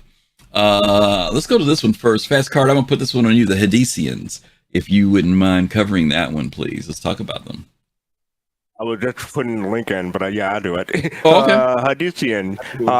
The Hadithians is the colloquial name for the indigenous inhabitants of the Hades system that achieved interplanetary spaceflight. They suffered a mass extinction at an undetermined point before the system discovery in 2515. Precise dating had proved difficult due to the harsh conditions on the surface of each of the previously inhabited planet and the adverse effect of radiation from an unknown weapon or device. An extinct race that inhabit the Hades system until about 300,000 years ago, they were wiped out by a civil war, leaving behind multi-limbed humanoid remains and advanced yet destroyed civilization. Okay. Jade, I'm going to go to you first on this one. The Hades system. Anything you want to share about the Hades system and the Hadesians? Well, yeah, I mean, this is going to be a place that I think opens up all kinds of science, gameplay, exploration gameplay, because we don't know what exactly happened to them. And I'd expect this will be a very popular place among people that want to do things like astroarchaeology, maybe people that want to do crafting. Maybe you'll find, something that can lead to a blueprint for a new type of weapon or an upgrade to a weapon or something like that. I'm speculating. Correct me if I'm wrong, Jade. Was that a Hadesian artifact we saw in that demonstration at time with the 400i in Pyro? Yes, it was. It was, I was just gonna get to that. Oh, okay. So there are these artifacts that are, supposedly from Hades. Some are real, but in lore, there's knockoffs of them too. And so I think that sort of is, from a gameplay aspect, I think they did that so that you might find these things, but maybe only when you turn it into an archaeologist. If it's real. They tell you if it's real or not. And if it's real, you get a lot of UEC. If it's not, you get nothing. Again, I'm just speculating, but that's, if I was developing gameplay for that, that's what I would put in. So fastcart, watch out for Hadesian knockoffs in your BMM. Yeah, y'all watch fastcart, y'all. He'll be selling y'all some phony stuff. I'm gonna have to find some kind of expert to verify the quality of my products. Okay. Kelosal, do you remember something else about the Hades system? There's something kind of spooky about that system. Do you remember any of what the lore was? This kind of goes back a little bit. I know this. If Kelosal doesn't have it, I can't remember. I know it's too hard to remember all this stuff. I know. Yeah, I'm just go ahead, Jade. Remembering their physical features. Okay, go ahead, Jade. We'll go, Kelosal. You got something first, and then Jade can come back. Other than the fact that they were considered roundish creatures with bulky central bodies and a maximum height of 2.1 meters, which is about 7 feet tall. I mean, I guarantee you they're probably somewhere out. It's hard for me to fathom that an entire community got wiped out. And there's not a subsect somewhere down the line that's just not as advanced as the original sect. But, interesting. But go ahead, Jade. I cannot remember what Griff is talking about right now. Yeah, so there is this thing that people that go to Hades sometimes cite. It's sort of like our Bigfoot, right? Like it's a legend. We're not sure if it's real or not, but it's called the Blue Man, and yeah, it is. It's a cryptid. And it's often reported by travelers and explorers in the area. And it's not just been seen by humans, it's also been cited by the Banu and Xi'an, which, kind of takes it out of it being a cultural thing, because presumably we'd all, see different things, right? And the descriptions of the blue men typically depicted as humanoid with visible blue veins and musculature, lacking skin. Even though the sightings are fleeing, the creature tends to vanish quickly when observed closely. Yeah. And it's my view that maybe this is some form of AI replay of what used to exist there. Maybe those, those blue men are like a representation, an avatar of the civilization that used to be there before they destroyed themselves. Yes, interesting. We'll have to see, but people literally go there to, quote unquote, like you said, like Bigfoot. They go out to try to see if they can see this, whatever this thing is. And to Colosal's point, who knows? Maybe there's something that survived and we just don't know about it. It's elusive, whatever it is, but there have been plenty of witnesses who have seen whatever this blue man is in the Hades system. So put the Hades system down for part of your tourist trip if you want to check out something different. For those of you who are into exploration and stuff, the Hades system is going to be a great place to go. Okay. All right. Let's go on to our next one. Kelosal, I'm going to put this one on you. The Xi'anians, please. Yes, the Xi'anians are a developing civilization indigenous to Oso 2. They are in an early stage of development, having discovered tools and weapons and created villages with freestanding dwellings. Language scientists are particularly interested in the Xi'anians thanks to their unique method of communicating through flashes of color generated by the skin of their foreheads. They are protected by the United Empire of Earth and under the Fair Chance Act. Cover your ears, which is one of the biggest BS better students propaganda I've ever seen initiated by the Empire. It is such a propaganda land grabbing technique. I'm so sorry. I love the Empire, but this right here is foolishness. Fair Chance. Can you elaborate? Can you elaborate on the Fair Chance Acts in case some people don't know anything about it?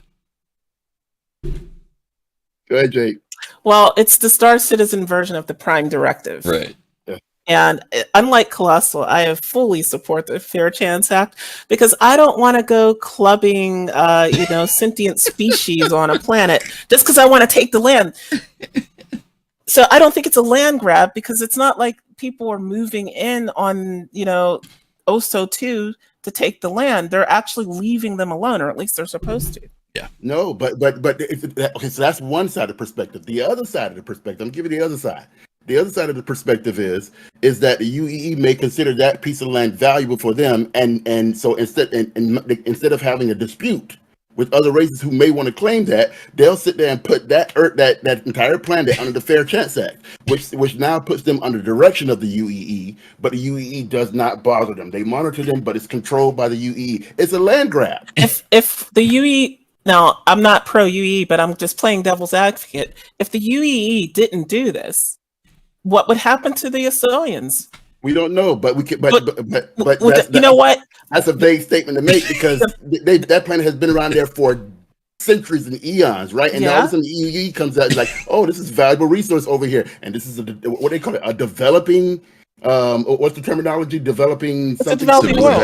Yeah, it's a developing civilization. So they put that terminology on there, claiming that they're not going to touch it, but nobody else can lay claim to this because it's now. Why would you want anybody to lay claim to it? I don't want the Banu enslaving the Ostonians. I think the UEE jurisdiction to do that, and other countries not, and other civilizations not to be able to come in. Lots of big spaceships. I mean, that's why the UEE, long live the Empire, is the way it is. No, you know what? I'm kind of stunned that you would support this. This is the one thing. They don't need us. We can just go away. We can just get a drink or something. No, seriously though, this is the one thing the UE did right. Okay. This is literally the only reason that I actually like part of the UE law, and that is because they recognize there are vulnerable species out there that if you just don't do anything, somebody's going to exploit them. Somebody's going to look. There's already a black market trade in Osoian hides. I know because I used to live at Levski, and you could sell them there. So let me. I don't think that was their intent because of what they did with the Xi'an and because of and things like that and so forth with the Bessers. And all of a sudden, after that, the parity line goes away, and they issued this Fair Chance Act because there were several areas that was under dispute that they wanted to claim really quickly, and they claimed as developing nations, claiming that they were protecting the developing world. So let me jump in. Let me jump in. UEE to snatch land. Let me jump in. I think they both have great arguments. Yeah. The one argument is if the noble side of the UEE is to make sure that these folks are unaffected and are allowed to evolve and grow and develop in an organic, natural way, that's good. Colossal side of it is that usually governments have ulterior motives, and by them laying some type of quote unquote protection over it, they become the first ones who have an opportunity to make first contact and also later possibly even be the ones who come in and become the colonizers or exploiters. So it all depends on what the UEE's intention is, and we just don't know what their intention is. It may seem noble now, but later on, based on history, a lot of times when we say, oh, we're going to protect people, in the end, historically, sometimes we screw them over. So we'll have to see where it goes. I think both of you guys have great observations of what this could turn out to in the future. Could be noble now. I I gave you a list. Orm, Ocean, Pharisate, Garin 2. Those systems, all under the Fair Chance Act, all now snatched by the UE. You know what happened on Garin 2? Genocide. I did it. Right. And guess who did it? All right. Who did it? Okay. UE did that. Oh, God. That's unbelievable. Actually, it was not the UE. It was a private company. It was not the UE government. And I can't believe I'm defending the UE. Good googly This is about a game that hasn't been released. I know it's great, but it's great. No, but it's great. That's why it's great. That's why it's fun. Over there because this is why we love lore, because it allows us to have this conversation. It is. And it's great. It is good. It's good. Love lore. All right, I'm going to read the next one here since Kelosal mentioned Orm. Okay, well, let's talk about them. The Orm are a developing civilization indigenous to the northern polar region of Z's. Is that Z? Am I saying that correctly? Is it Key Z? Kellogg 2, capable of creating tools, hunting, and building shelter. Xenoanthropologists estimate that it will be 10 or more millennia before they are capable of spaceflight. Study of the Orm is restricted to observational research only done under the Fair Chance Act. Now, I do want to ask you guys something about the Fair Chance Act. Do you think that, in general, when we talk about Jade, you mentioned the Prime Directive. For those of you who know your Star Trek lore, you know that basically it means non-interference, allowing a civilization to grow without being impacted by external things, not giving them technology that they shouldn't have, even staying away from them. If they're not ready to go to space, don't come down here and visiting them as visitors from outer space and claiming you're God or something. Do you think that they will allow, and I'm saying this because they mentioned it in the lore, do you think that there will be situations, Jade, with exploration where you could go in and put in a request to visit a place, but you stay outside of certain areas for anthropological reasons or for, what I'm saying? As long as you don't impact, in some way contact, maybe I should say contact, because impact, because you could still have impact without contact. Right. Or do you think they'll just literally make these moons or these planets just, restricted, can't go there? Or will they make it so that you can go there, but you'll get in trouble? Well, I think so. I don't think they're going to create a system with planets like this that you can't interact with at all. Okay. I do think these planets will be reputation gated behind certain things. We have a system in the game called Redor. It's a system that's basically all universities, right? So maybe one of the things that you do if you want access to go to some of these developing worlds is you study. You go there, you earn your xenoarchaeology degree at Redor, and now you can go to some of these systems. In this case, it would be like not xenoarchaeology, it would be like xenobiology, right? Now you can go to some of these systems that otherwise would be off limits, but under very severe restrictions. If you do something bad, not only do you lose the reputation, but maybe you end up getting put in UE prison, like quarterdeck or something. Okay. Fastcart, any thoughts on that? Will these places be prohibited? Or is the situation we know it's prohibited, but if you go and you get caught, or will it be a situation where you, like Jade said, you become certified in some way or other, or you buy a license to be able to go to these places as long as you don't cross certain lines or whatever? I think for the player, speaking from a player experience, you'll have like, if you cross a certain zone, you'll get like a fine or something like that. It's not something like we have now, or they could enhance that somehow, and make it so that you get marked somehow, and you get you always have some kind of reputation hit. I don't know, with the UE or with whomever. So yes, there are plenty of ways that they could make it so that it's a penalty, but it could make it so that it's too profitable. Like if you go down there and find something and you can sell it for a lot of money, you want to take the chance, take the risk. Okay.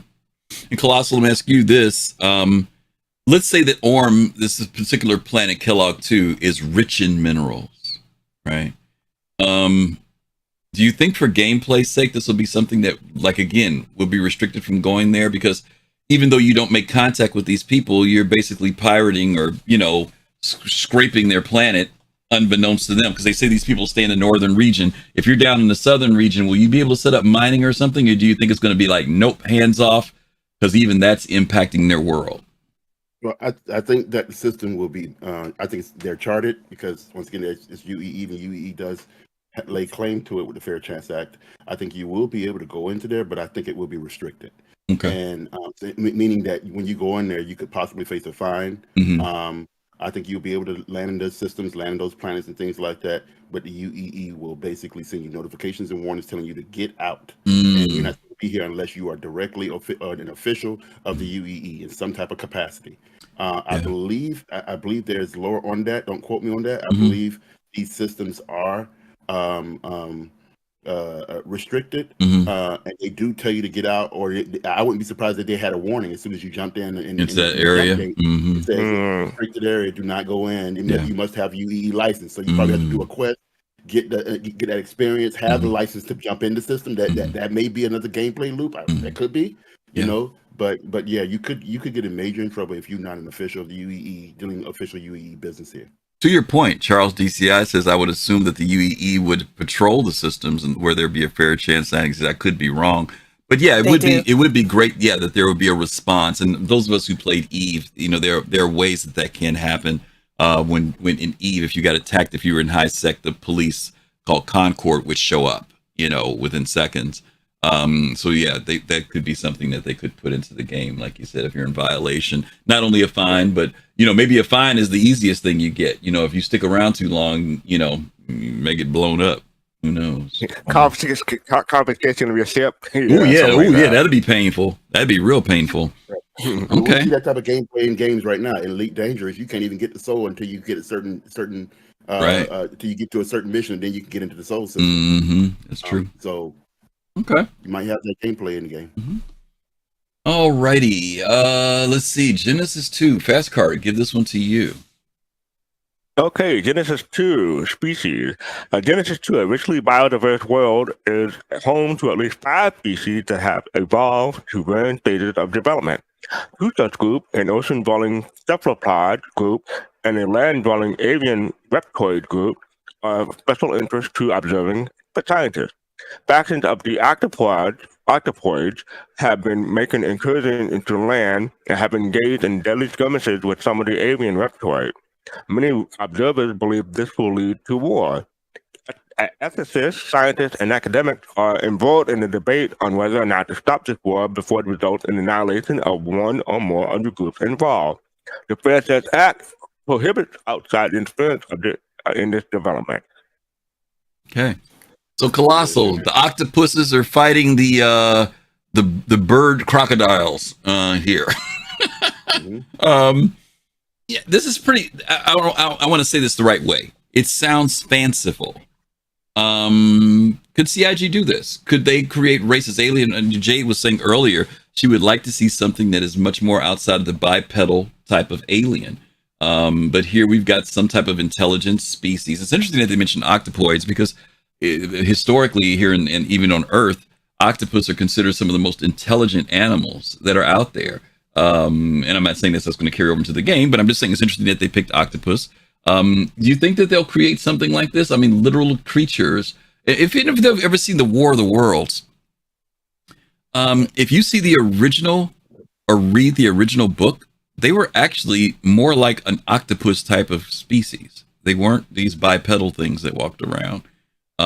So science fiction, science, whatever, is kind of still leaning toward this idea of an octopoid type of creature that's intelligent. And it says that they've actually come out of the oceans and been coming onto land. And I guess encroaching on where these what do they call them? Avian reptoids are at. Is that too fanciful, Kelosal, for CIG? No, it's not. I can give you something a little bit more recent. You can go to Galaxy Quest, right? Or you watch the movie Galaxy Quest. Yeah. You see those types of creatures and stuff like that. That's a great movie, by the way. Underestimated. Yeah. I mean, they have those, octopus type creatures when they transform from the human shapes and stuff like that. So And then, of course, in this situation, the only thing you can do is basically, I mean, if you got cloaking technology, the only thing you can do is just pop up a chair, get some popcorn, and just watch. Yeah. That's all you can do if you're the UEE. They literally clearly said what exactly they answered your question from the previous session, which was the Fair Chance Act prohibits outsiders from interfering in developing races. So you see a civil war going on, all you do is sit there saying, dude, you cannot interfere, you cannot give weapons to go ahead and change the outcome of an event. Nothing. Can't get involved. You shouldn't even be there in the first place, or the UEE will dispose of you. Hopefully in the worst way possible. But no, this is one of those. This is one of the habits of being a powerful empire. When you lay claim to a system and claim that you try to protect by keeping other people. Start that up again. Well, I was going to say, can I jump in here? Wait, you sure can. No, I just want to say what Bluesy. I just want to say what Bluesy said. Bluesy said, "Let Darwin be the referee in this situation." All right, go ahead, go ahead, Jay. And I agree with Bluesy. If you're going to have a Fair Chance Act, if you're not going to interfere, then you don't interfere. That also means you don't stop a war between species that otherwise would play out the way it was going to play out. And to answer your question, Griff, it's not fanciful because it happened here on Earth, right? We had tetrapods, amphibians, basically, were the result of something that came from the ocean that eventually evolved to live on land, right? Don't mistake my fancifulness in the sense of it not happening. I'm saying, is this something that you think CIG will actually put in the game? That's what I mean by that. You think that they'll actually put this type of creature, to your point, because you're saying you wanted something literally different. Okay, go ahead. I'm sorry. Yeah, I do, because they've already constrained them in lore. They don't have ships, so they don't have to worry about players saying, "How come I can't fly this ship that it's an alien ship, but I can't fly it?" So they don't have to worry about that. The other thing is, we now do have fauna in the game, and this would just be warring fauna. And I've seen Copian attack humans, human NPCs. So we know that these two NPC groups, can interact where one NPC group attacks the other. So it's literally just a difference in a model, a 3D model for the different creatures and rigging. So yeah, I do think CIG will eventually do this. Okay, awesome. Fastcart. Go ahead. I see the cephalopod group, and I'm thinking Daleks from Doctor Who. Oh my goodness! They could evolve, become a very big bad eventually.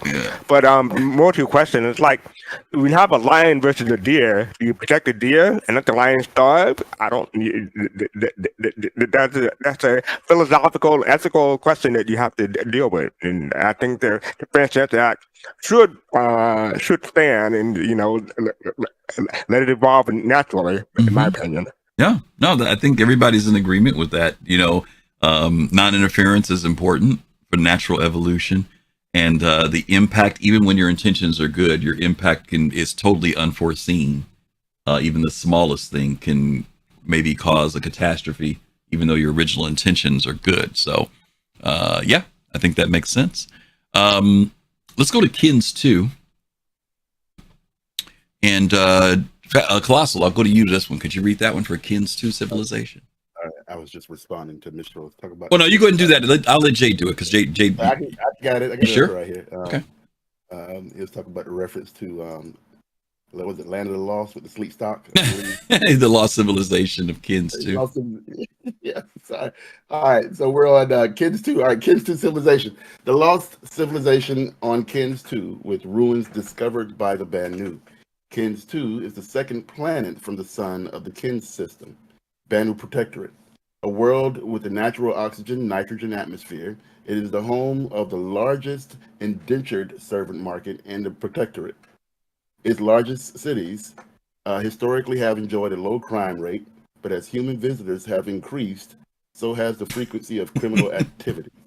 Outside the cities, there are ruins that don't match any known style of Banu architecture. Human and Xi'an archaeologists debate whether this is an example of ancient Banu design or evidence of a lost civilization. Okay. Fastcart, I'm going to come to you on this one. there's a lot we know about the Banu, and there's a lot we don't know about the Banu. And I know that you're really big on the Banu, the merchantman, and being able to go to Banu space. What do you see when you see places like this, right? I mean, you talk about trading, but do you think that CIG will make it so that the Banu language and things become really important when you visit places like this? In other words, you see you're looking for some type of archaeological stuff to sell. Do you think it's going to be necessary for you to be able to read Banu language in some form? I'm not saying you got to speak it, but you think they're going to take it to that level so that you'll know what something is when you identify it? Or do you think it's just going to be, all I do is click on this thing and I get a little description that tells me this is a Banu, plate or whatever? I mean, do you think it's going to go to that level where you're going to have to know these things as a player? Because not knowing the lore is one thing, but you're going to visit these places. And when you go there as a player, do you think CIG will take it to that level where if you don't know Banu, you better bring somebody with you who does? CIG could handle it in a number of different ways. They could just say, like, you have an AR, or not alternative reality. I forget what it's called, but in the helmet reality. or augmented reality, where if you look at the Banu sign and you see the Banu language, it'll translate for you. They could do that. Okay. But I think it'd probably be easier just for them to say, like, if you know some Banu languages, some very frequently used words, you should be okay. Yeah. And also, like, if a Banu comes up and speaks to you, maybe they're mission giver. Maybe if you have the inner thought wheel pop up and you reply in Banu, you're good at missing. So I think there's a number of different ways that they can handle that, but we'll have to see what CIG does. But I think it's possible. I would like to see them do something. I don't know if those of you played No Man's Sky, and I'm trying to remember how this went in No Man's Sky, Jade. But there was a way in No Man's Sky where over time, as you go through the game, you start to pick up phrases and alphabets and things, so that eventually you start to be able to understand and read these different monuments and things that are out there. And fastcart mentioned the inner thought, which is what came up to my mind. Do you think that there could be a situation, Jade, where when the inner thought comes up, that a dialogue starts, but there are pieces of the dialogue from the Banu where they actually make it cryptic? They say something in Banu. Like if I say, how much is this? Or what is this item? That actually it comes up in Banu. And if I see that and I can spell it, if I can figure out the list, even if I have to just go to Google and bring up the letters, you know what I mean? Do you think that they'll make it not too cryptic, but cryptic enough that it's not going to be just this human conversation back and forth, that we'll have to interact with them in some form on a language level? I mean, I would prefer that. Mm-hmm. I would prefer it to be very cryptic. But at the same time, for realism's sake, I could see them going the other direction. The Banu have been friends of humanity for centuries, right? And I'd assume a lot of Banu speak UE standard, which is English, right? Or at least have what they do cater towards us. We know that too. So I could see it being something where they split the difference. They don't go too hardcore in one direction or the other. They kind of leave it to where it makes sense. Like if you're, in a place where it hardly ever sees human visitors, then you're going to need to know some Banu. But it's not going to be very difficult, I don't think, to pick up. That's pretty cool. I would like them to use a system like No Man's Sky. Yeah, no, that's a pretty cool thing. If you're in the well-populated areas, maybe where language is going to be much more, flowing, you might get way more English conversation. But if you go someplace that's definitely more Banu populated, again, I would love to see them just intersparse it. Maybe the first 3 words you say are in English, but one word is Banu. They kind of intermix it just to make us work a little bit. And I'm only saying that because they put a lot of work into developing these languages. And for them to just be there cosmetically and not be there in a way that actually we have to interact with it in some form. I know some people may hate that, but I would love to have some aspects of this language tied into our gameplay. It makes us work a little bit, for the reward that we're getting in the end. Just The only remember thing- that if you get handcuffs put on you, say Tayaye. Okay. My ship is I called get that Tayaye. Yeah. No, but Griffin, the only thing to your point is the only issue is that, like, if an NPC comes up to you, you talk to NPC in game now, there's a time limit to how long you have to respond. Yeah. So you by the time you look up the words, you get to the Banu, the time limit is expired. Well, they could build that in, but they could build that in. You know, if you're having a conversation, they can build in the time frame for you to do it. I understand what you're saying, though. I do want to go to something that Jay just said earlier, though, and it was talking about that this world is their largest world for indentured servant market. Some of you guys know that the Banu are known for trading, and they trade everything. And indentured servitude is also one of those areas. This has come up as a question, Kelosal.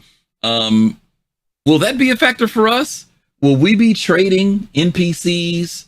Or will we be getting just a cargo mission that says move them from here to here? Or, like, I won't mention certain people on this panel today who've been stealing humans in the game. But will there be a dynamic where there will be transporting indentured servants in the game, do you think? Or do you think they'll stay away from that? I mean, indentured service. I mean, it is a market. And I'm asking the black man that, by the way, so I just want you to know that. I don't want to put you in PTSD right now, so I just want to know what you think. See, what protects me on this one is a cultural aspect is devoid of this particular genre here. But the thing here, I mean, I don't know. I mean, what I could say is in regard to, you know, this civilization in the Banu don't have a long lifespan. And so there could be Banu language that we would have to research, because once again, they usually because their lifespan is so short, they usually pass their history on by oral oration. Right. So it means that we could have some lost language here, and this civilization could do it. I wish and hope they would go back to what we saw. What I remember, if you remember that game called EverQuest, there was EverQuest 1 and EverQuest 2. And in EverQuest, if you were one species, if somebody else was a different species, you couldn't see what they were saying. It was in a different language. Right. You had to learn that language either by reading a book or finding a book in the library or things like that, and then you would, over time, then you could learn that language, and you would see that language pop up on the chat. Right. Right. So I'm hoping that they come up with some type of system where you have to go and because it's the future, we should automatically have that language in your mobiGlas. That language should pop up just like you see in Star Trek and just like you see in Star Wars, but all these different type of aliens speaking, and all of a sudden they're able to understand those languages. We should be able to see that through the mobiGlas or something like that. But any types of ancient Banu language is probably something that's probably going to be lost even to the Banu, and you would have to probably research that information wherever the archives are, things like that, to try to put that information together and pop up and maybe sell that information. That could be a part of the piece. Yeah. But this is big in Banu lore. The Banu's big in indentured servitude. They don't mind doing this. Okay. Yeah, FC, and you know, to that point, I know we talked about this when we saw the Jax videos, the last ones for Pyro, and we talked about the fact that that was one of the first times that CIG showed us the modularity aspect of the mobiGlas. And to your point, you were talking about AR coming into the game. Could it be just something as simple as that fastcart, that maybe there's like a translator that, you know, you have to purchase it, but it goes into your mobiGlas and this is what you're using to communicate? You think that would be the way they may go with it? I think that'd be an easy way to do it. I mean, it depends on what CIG want to do. They can make it hard or make it easy. I'm hoping they make it easy. And just like, you know, if you look at something and you have this certain app or certain feature on your app that's paid for or bought, it'll translate for you. But who knows? Okay. By the way, there are language channels in Spectrum. They have a Xi'an language channel. They have a Banu language channel. You can pull up the dictionaries that they've already created and look at that information. So you can go ahead and get yourself abreast on this type of stuff. I hope they make it hard. I'm sorry, Fastcart. I'm tired of games. Yeah, I know. I know. Some people want the challenge, some people don't. I'm in the middle. Yeah, I'm in the middle. I don't want it to be super easy everywhere, but I think that in certain places it makes sense to make it hard. Yeah. I mean, Yeah. the issue is like you want to make it accessible to players who don't have a lot of time. So I'm thinking like if you make it too hard, that'll turn players off. And if you make it too easy, then people like me are not going to be interested in the game because what's there to explore if everything's given to you on a plate? Yeah. It's going to be a balance thing. It will be, and they could scale. One thing CIG has talked about is how they want to scale the challenge levels of things. So there could be that entry level type of stuff, fastcart, where you get the easy translations, but you get the low profit on that end of it. And then to Jade's point, if you want that big Hadesian thing, you better learn the language. If you want that $1 million piece, right? I mean, they can scale it in some ways. But that's the way we do it in games anyway. I mean, we can talk about there are going to be those people who want to come through Star Citizen and speed run through it, and there are going to be other people who are going to leisurely take their time going through it, and that's all a part of the balancing process. Can I ask you a question? Sure. How do you speed run through something like Star Citizen? Listen, we're in a game right now that we're playing.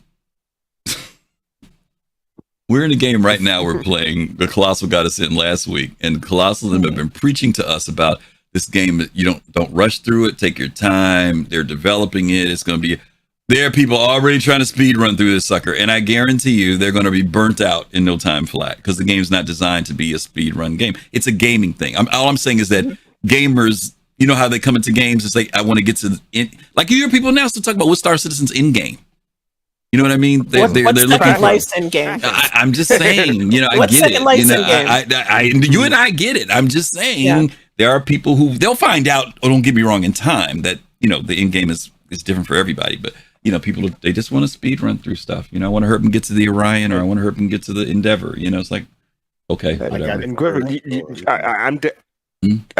Griffin, I'm disappointed because I wanted to spend under 5 minutes in a debate with Jade about that topic, but that's okay. We can move on. Oh, what were you going to? I'm just curious. What were you going to debate? He's just teasing because I was wrapping up the subject. I'm watching our time because I want to get to this other stuff.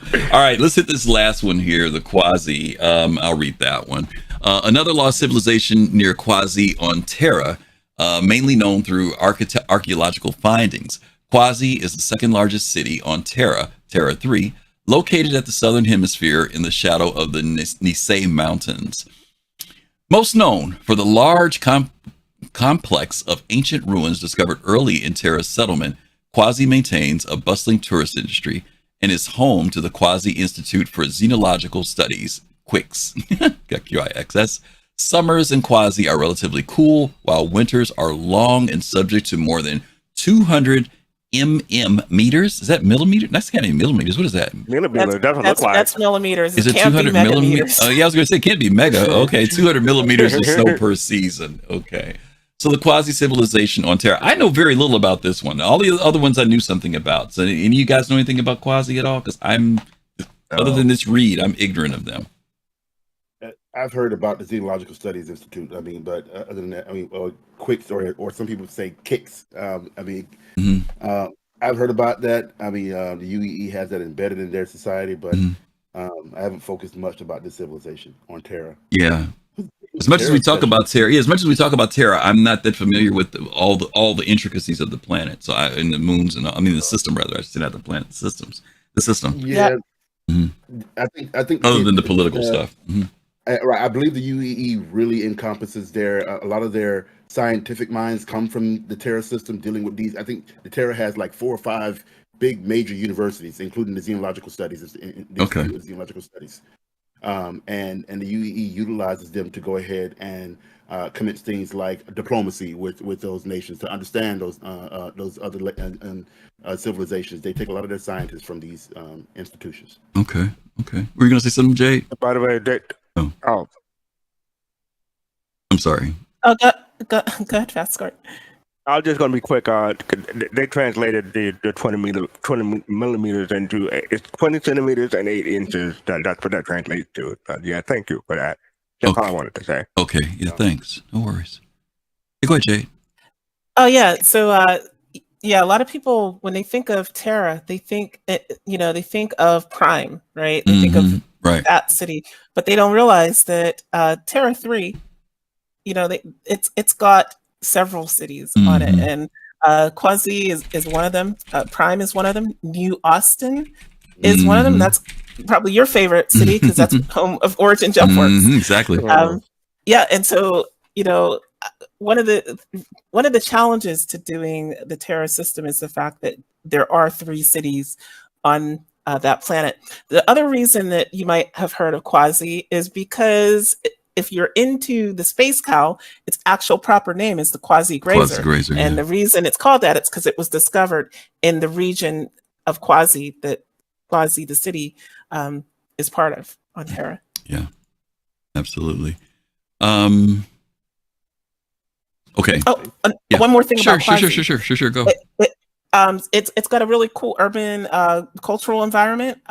They got a mix of modern infrastructure, and then there's stuff that's historic that they preserved, and they have a vibrant cultural scene with different events, museums, and public spaces that celebrate its ancient heritage and contemporary life. Okay, very cool. Okay. That's it on most of the systems that we want to talk to you guys about. We're going to change the temperature here just a little bit. And we've been talking about civilizations and races and the beings and all that other cool stuff. But now we want to change to a different subject. And that is, why do we have alien ships? Okay. And so I want to, we didn't discuss this as a panel yet. So this is going to kind of be open discussions you guys are going to hear us talking about. I used as an example Asperia, and Kelosal, if you wouldn't mind, would you read that Asperia description for me, please? I'm going to put the link in for everybody too. All right, Asperia. Asperia is a human spacecraft manufacturer that adapts, reproduces, and sells existing spacecraft designs. The company was founded in 2873 by Jovi and Theo Engstrom, brothers interested in preserving spacecraft building history. Asperia's current lineup of spacecraft reproduction includes copies of Vanduul Blade, Glaive, and Scythe, and an updated model of the Tavaran Prowler dropship. The United Empire of Earth Navy, UEEN, makes use of Asperia's replica spacecraft for testing and for aggressor training their combat pilots. Okay. So, guys, correct me if I'm wrong because my brain's a little fried here.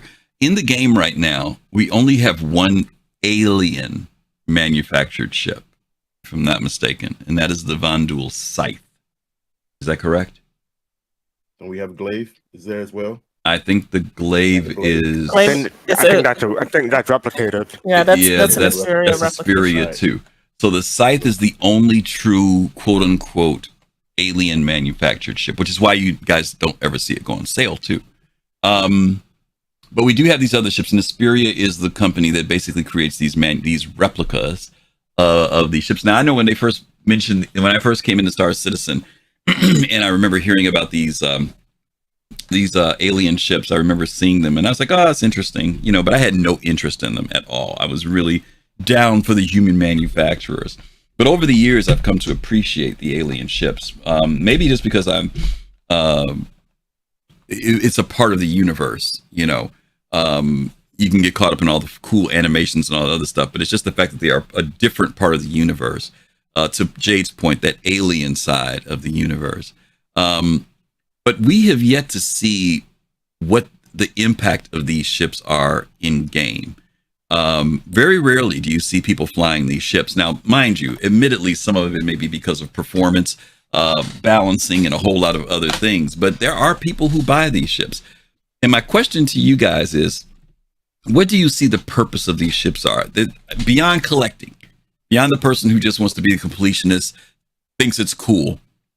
Do you think that there will be something meaningful, a reason to fly in a glaive? Is there a reason to fly in? I'm talking about beyond combat.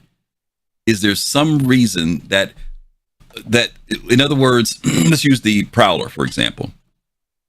The Prowler is supposed to be this stealth type of ship, has this technology that the Tavaran used during their war. Will the reason to fly that ship be because CIG will implement those features at some point? The Talons, when they get together, they're supposed to be able to create this special shield that allows them to fly in as a group and be almost impenetrable.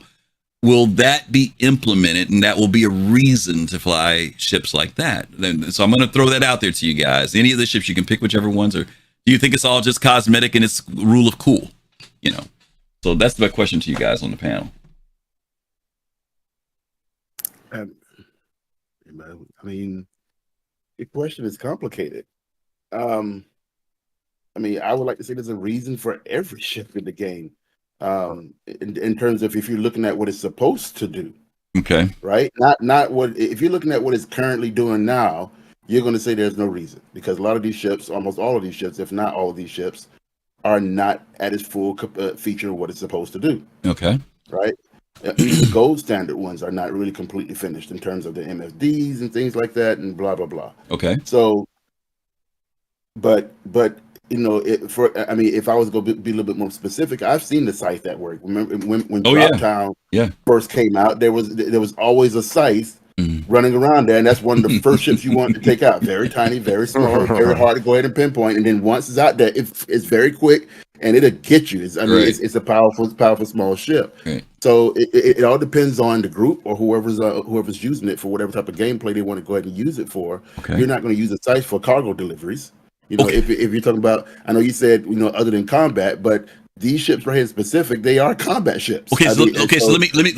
Okay, to your point, let me expound a little bit more. Let's go to fastcart with the Banu merchantman, right? Okay.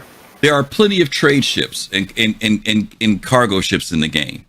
Is there a benefit to flying the Banu merchantman? In other words, if I go in Banu space, do I get props? Or does it make no difference at all? It's just another ship. And I'm asking that question about the alien ships. Are they just another ship? Do they have an alien tax? Do they cost more because it took a lot more work for CIG to develop them? Or is it because there is some other asset to them later that will make it worthwhile? Yeah. Jade and I know that the 890 jump, for example, the luxury ships, there's certain places you're supposed to be able to go with those ships, and there's a benefit to taking those ships there. And I'm asking that same question about alien ships. The only thing I can think of is maybe for espionage purposes, or maybe just like you don't want to be hassled and going to the alien base, and when you're having a human-based ship. If you go there using their base ship, maybe you get like a docking fee benefit, or it's just easier to dock or land at someplace that you want to go. That's one way I could see, or maybe just for espionage. To like you take a mission to go into a certain alien region, and if you use your ship, you have a higher chance of succeeding. So I can attempt an answer at this very complicated but very good question, Griff, if you don't mind. Mm-hmm. So one of the things I think that we often overlook, because we're only in the Stanton system in game, is the fact that not everything is available everywhere in the Star Citizen universe, or at least isn't easily available. I'll give you a good example. In the Pyro playtest, there were things you can get in Stanton that you cannot get in Pyro. Right. And I assume it's going to be that way when Pyro is released. So that right there sets up something. If you're going to inhabit Banu space, right? You want to hang out in the Elysium system. You want to hang out in other systems that are in the Banu Protectorate.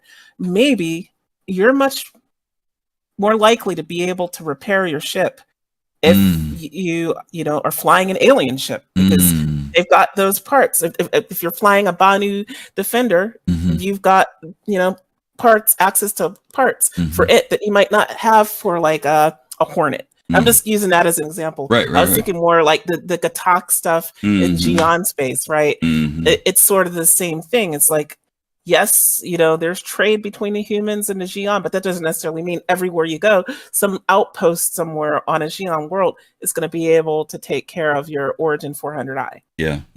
So that would be one big benefit I would say, is just, where do you mostly exist? I think a lot of people think they're going to be jumping through, these jump points constantly, going from system to system. Right. The game I see CIG building is going to be, you choose your home, And yes, you can go to these other systems, Mm-hmm. but there's going to be a cost involved in that. And there's, you're going to have to plan to do it. Right. So you're going to want to definitely pick a place that is sort of like your base of operations. And that, depending on where you pick, that's going to determine what ships you're going to, want to have and have easy access to parts in those systems. So let me ask a question that Shimpasta asks, which is another side of this alien ship thing. And going back to the Banu ships, those are alien. Those are not Asperia built ships. So acquisition of them, parts for them, is fastcart going to have to get that from the Banu? Well, in other words, you can't go to New Deal and find a replacement, cooler for his ship. Now, mind you, doesn't mean that somebody else isn't trading one, or that there's someplace in UEE space where someone's trading, or in Pyro trading. But my question becomes, just like how when a Drake ship gets destroyed, you got Magnus is where their headquarters is, and that may be where you can go get a new one, or you order if you can find parts somewhere. I don't know how detailed they're going to get to locking down manufacturer stuff, but to your point, you mentioned earlier about like the Vandul parts; those are bespoke to the Vandul ships, right? Yeah, or even the Singe cannon. Yes, the yes, for the Banu Taphion defenders. Cannon, yes, right? absolutely, Yeah, absolutely. That's another bespoke weapon. You can't just go and buy anywhere. Right. I don't know, Kelosal. Go to you real quick, or fastcart. Either one of you guys would close this out and get on to the next subject because we're already at the top of the hour. Do you have any other reasons why you think we have these? Even though in the lore it says, well, the Asperia made them and they use them to, for fighter pilots, and you eat a fight against, they can get used to fight, learn what these ships, what the capabilities of these ships are. But for us as players, any other reasons why you guys see why these alien ships might be in the game? Or is it just all because it's cool? It could be lore. It could be diplomatic reasons. Okay. Because if these companies are in here and they're using certain alien technology, obviously we had a type of relation established. So that's a part of the lore that could be yet to be seen. So the Banu relationship with the UEE, they're traders. That's how we ended up getting access to them because of trade. Is that basically it? Private company involved with them, blah blah blah. But we have the talk, right, and things like that dealing with the Xi'an. So that there could be diplomatic reasons. Okay, when we do the lore show next week, maybe you guys can answer this, Jade. I know, and you and Kelosal might be on that show next week, but I really want to know, based on the lore of the Banu merchantmen, how humans get those ships. I just still don't get it, since they're generational ships that get passed down from generation to generation. I'm still trying to figure out how they're giving away their flagship ship to humans. Unless y'all know something real quick that you can explain that to me, I have yet to figure that out. You have to be very close in contact, and in most cases, you're going to get them in Banu space. No. What you have to do is that $250 several years ago, and you could get one. I want to know. I want to know how people get them. That's what I'm talking about. Yeah, I get it. In the game, will they allow you to fly those ships in particular areas, or will they be tough? Will they be tough to get in game? That obviously they will be. Okay. All right. The Banu particularly, we don't know what the Banu has because we don't even know what other sets of ships the Banu has. Particularly, these ships are old as time, but yet they're still functional. I hear you. Like Jabba the Hutt. Well, Mistral says, but the Banu lost it in a card game. So there you go. That's what happened. I don't know. One thing, we're thinking like humans, but I'm thinking like an alien. Maybe the Banu don't really care as much as we would if it was on our end. Or maybe like because the Banu are so short-lived and have short memories, they have as much of a tradition when it comes to generation ship that say, oh, well, we don't need this ship anymore. How can we get rid of it? Oh, we got a buyer right here. I would agree. I would agree. Go ahead. Except their ships are their main means of trade. Right. I mean, that's how they get. That's how they gather. That's how they get. That's how they take stuff places. That's how they get to the different systems to do trade. So without different generations ships, want different stuff. No, Different goals. Historically, yeah, but I'm just saying that's their lore is trading. Without ships, I mean, not that people couldn't come to them. If they want to come get stuff, they could come to them. But for them to acquire, I mean, it could be. I'm just curious as to how humans get those ships because they seem to me they seem valuable. We made an offer that could not be refused. That's what somebody said. Okay, all right, fair enough. All right, let's hit this last question for the day. We're going to wrap it up here. And this is going to be a real controversial one in chat. We'd love to hear from you guys on this one. should we backers be able to be aliens in the game? What would be the impact on gameplay, and would players role play? If I want to be a Xi'an, I want to make my person look like a Xi'an. Do you think that should be allowed in Star Citizen, that I can walk around as a Xi'an, but I can still act like a human? Or do you think that, doesn't make really a difference? We've got this Xi'an, if they're walking around and doing stuff and buying and selling, no big deal. I think that if you want to play as an alien, you would have to pay the alien tax, as the case may be. Like, whenever genocide comes up, you'll be the first in line to get penalized or whatever. They come after you first rather than the people. So, yeah, if you want to, have at it. But you got to make sure you're in the right place, or, don't get caught alone with someone you may not know. I don't know. Addison ain't having that. Interesting. That's interesting. No, I know. We know some people. Our good friend. That would be my happiness of being able to choose anybody I want to choose in any variety of way, shape, or form, other than the humans of the UEE. I mean, but this ain't gonna come around until a little bit later. It'd be fantastic if we had at least a minimum of 5 additional races to choose from in the next 5 to 10 years. But here's my question. But do we want it because if it's cosmetic? And I'm trying to deal with the immersion side of this, the cosmetic side. If I see somebody, I had this problem in Eve. I told you guys the story about Eve before. Eve had 4 races, some of which were supposed to be enemies to each other. And if I was flying a Galante ship and I came into an airspace and there was another Galante ship, my normal thing, remember the Wrath of Khan? Oh, we're one big happy family. That's how I thought we were. No, kaboom! I got blown up by the other Galante ship. So if I see someone, I'm just saying, and they're Xi'an, or they're Banu, is that just because cosmetically they're there, or is it when they log into the game? Do they log in Banu space, or do they wake up in frickin' Orison? Right, so I don't know. At one point, going back to Eve, when Eve first came out, if you were Galante, you were not flying any other people's ships. You had to fly Galante. That's what I'm saying. They're out there. If Star Citizen implements that, I would be fine with that, because that means that you have to be a Xi'an to fly Xi'an ships. Xi'an specifically made ships for Xi'an, not for the UEE. Not the Ultra ships is different. The Ultra ships is different. Maybe the actual made ships for the actual race is far more advanced, and it actually has a different settings because the aliens are equipped physically different.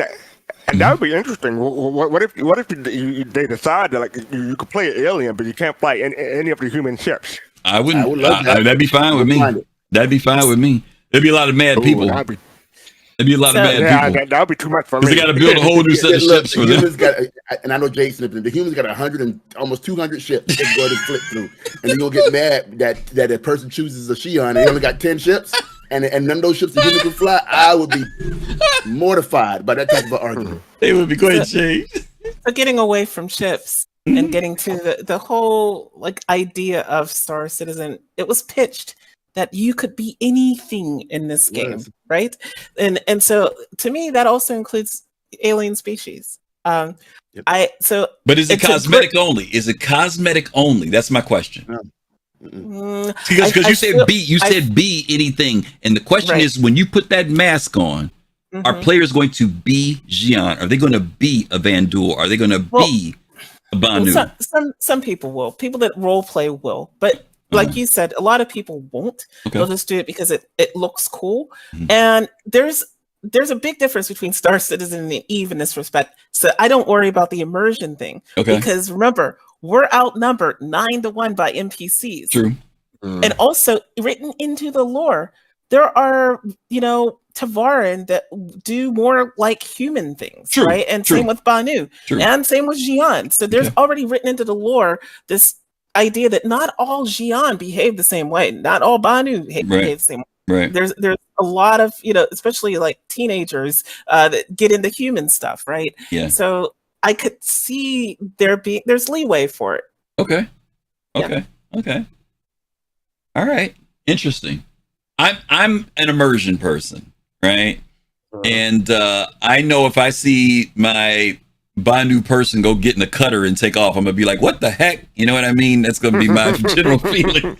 But you know, I know there are people who've said they want to be able to play other races in the game, and there are some games when you play like a D&D style game, there are restrictions. If you decide to pick to become a dwarf, there are certain things that only dwarves can do, and then they have restrictions on what they can do, and so that makes your players stay within the confines of doing what a dwarf would do. A dwarf doesn't do what an elf does, and so, but that's in the D&D context. In this context, maybe I am pushing the limit here and saying, well, if somebody says that they want to play as a Banu, if I see them, my natural thing is if I see them, maybe I want to trade with this person, and maybe this person could care less about trading.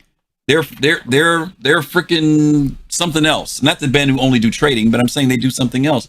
And if the person doesn't have any inkling toward trade, which Banu do, then it breaks immersion for me. You know. Now, to your point, Jade, we also thankfully and hopefully we will have NPC aliens, right? That'll be also visiting and going from places. I would love that. I've just been curious because players have been asking, when can we play as such and such, or when can we fly these ship? Can we pirate a Xi'an cargo ship and take it? You know, I've just been curious about that. Darkazog brought up a good point though, because of the difference in height between a Banu and a human. They're going to spend a lot of. I know. We don't even have parity with the male model, and female let alone bring in the metrics right? for that. And that's a human. We well understand humans, right? Like this is not an alien. Human females are not alien. Yep. All right. Yep. Maybe to some of the gamers they are, but like. Yeah. But to the developers, they're not. And so I do think if we do get this, it's going to be a long way off. Yeah. Paul, and just so you guys know, I was throwing this out as a rhetorical question, but the question has come up in plenty of conversations. And one of the questions came up, Jay just hit it. It's the technical hurdle. Xi'ans are big, stubby, round, turtle-looking things. They would not fit into the seat of our ships. Just that alone would be an issue right there. The Banu, very tall, same thing. There are physical limitations. Unless we decided to reduce it, and it was only that your head looked like it only. But if you start introducing body proportions and everything, it makes it extremely difficult. Now, to Jade's point, maybe someday in the future, if the people want it enough and they can make it work. But for right now, some of us know the difficulty they had with getting the human body structure inside of our cockpits and chairs. It was a huge hurdle for them to do it. So I said, if you become that alien, there's only specific ships that you can fly. Aliens can fly. The aliens can fly those ships. Humans cannot. That would make it easier. That would make it easier. Those ships should pertain just to that alien, and then people will have a choice of whether they want to do this alien, that alien, or that alien and that alien. I already know 2 aliens that I would choose. So, yeah, okay. I don't like everybody being able to fly every freaking cultural ship out there. That's ridiculous. You know, that's just ridiculous. I mean, but let's be real. I think most players who want to play as an alien are probably they want to take the easy route. They just expect if you play as an alien, you'll still be able to fly any ship that's available to humans. But that may not be the case. Yeah, multiple accounts, they'll be all right. Could be. You know, I think there's some people who just like playing something different too. You know, that's their thing too. They think it would be cool to be a Banu and doing blah blah blah blah. You know. Well, there is another space MMO out there in development. No name. I'm not going to mention it. It is planning to if let you want to play aliens, you sure can. You sure can. You sure can. They sure can. We do have a couple of Q&A questions. Sure, go ahead. Fire away. So DCI, do you think it would make sense for let me restart. Do you think it would make sense lore-wise for players to access planets in Xi'an and Banu space eventually? Not now, but eventually, hopefully, in my opinion. Yeah. There's relationship in the lore. Yeah, they've never said that we couldn't access those planets, and humans do go into those systems, and vice versa. Yep, there are neighbors. Yep. There are human settlements in those spots that may not even be recognized by the UEE, but there are settlements in there around it. Yeah, there's even a planet that the Banu have that they've created an arcology just for humans. It's like too hot for us normally, so they created this this area that's made specially for us. Yep. Okay. And another question by Samposter asks regarding learning Banu. And seeing this is alien week, how do you feel that we should know Banu in order to win? Oh my God, a fast card BMM giveaway. You would need to learn Banu in order to win that giveaway for my Banu investment. Yeah, let's go with that. You got him, Shimpasta. You got him on that one. You got me good.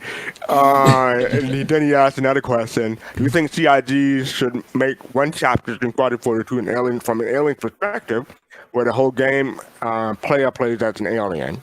Not yet. Like, one chapter you play as an alien, or maybe you play as a Van Duel. Not yet. Because it's not like Harry Potter or Hogwarts Legacies where you got four different schools and you got 4 different events. I'm not sure how I feel about that. Maybe they have so many chapters. Maybe we play from fastcart standby. We lost your camera. Or antagonist point of view for a little bit. Fastcart, we lost your video. Hang on, guys. We lost Fastcart. I don't know where you went. Your video's gone. That's it. You faded away. Can you hear us, Fastcart? I think his internet went. His internet went. So now you can say whatever you want to because he's gone. Oh, well, I was saying, I was saying that at least, in reference to what Fastcart was saying, with Hogwarts Legacies, those 4 schools we've already had lore on those 4 schools. We already know extensively a lot about what's going on in those 4 schools. So when you play Hogwarts Legacies, you're able to play each of those schools and actually go extensively and actually be able to have a good time with each of those classes. Mm-hmm. With Star Citizen, they're still developing those alien races. We don't know what type of vehicles they drive all the time. We don't know what in some cases their overall cultural aspects. We do know something that they've had interactions with the UEE. So I would say, you could, but it would be highly unlikely for that. Yeah, in Squadron, I get what the question is, but I think Squadron's kind of already pegged out as a continuing story. Being able to switch roles, and again, I think CIG's creating Squadrons that you're playing you in the game. You're your own person. You're going to create your own character, so you're not playing as somebody else. Other than the fact that it's a human character, but it would be an interesting perspective. But since unless Tavarans are the only other people that you could possibly play as a part of being a part of the UEE, then it would be a little bit difficult. But it's an interesting question. Okay, FC, are you still there? Because I see you're in Discord. Okay, so he must have his internet must have died out. Oh boy. Well, we were getting ready to wrap up anyway. I think that was the last of our questions anyway. Let me double check. I'm pretty sure that was it. Let's see if anybody else put something in.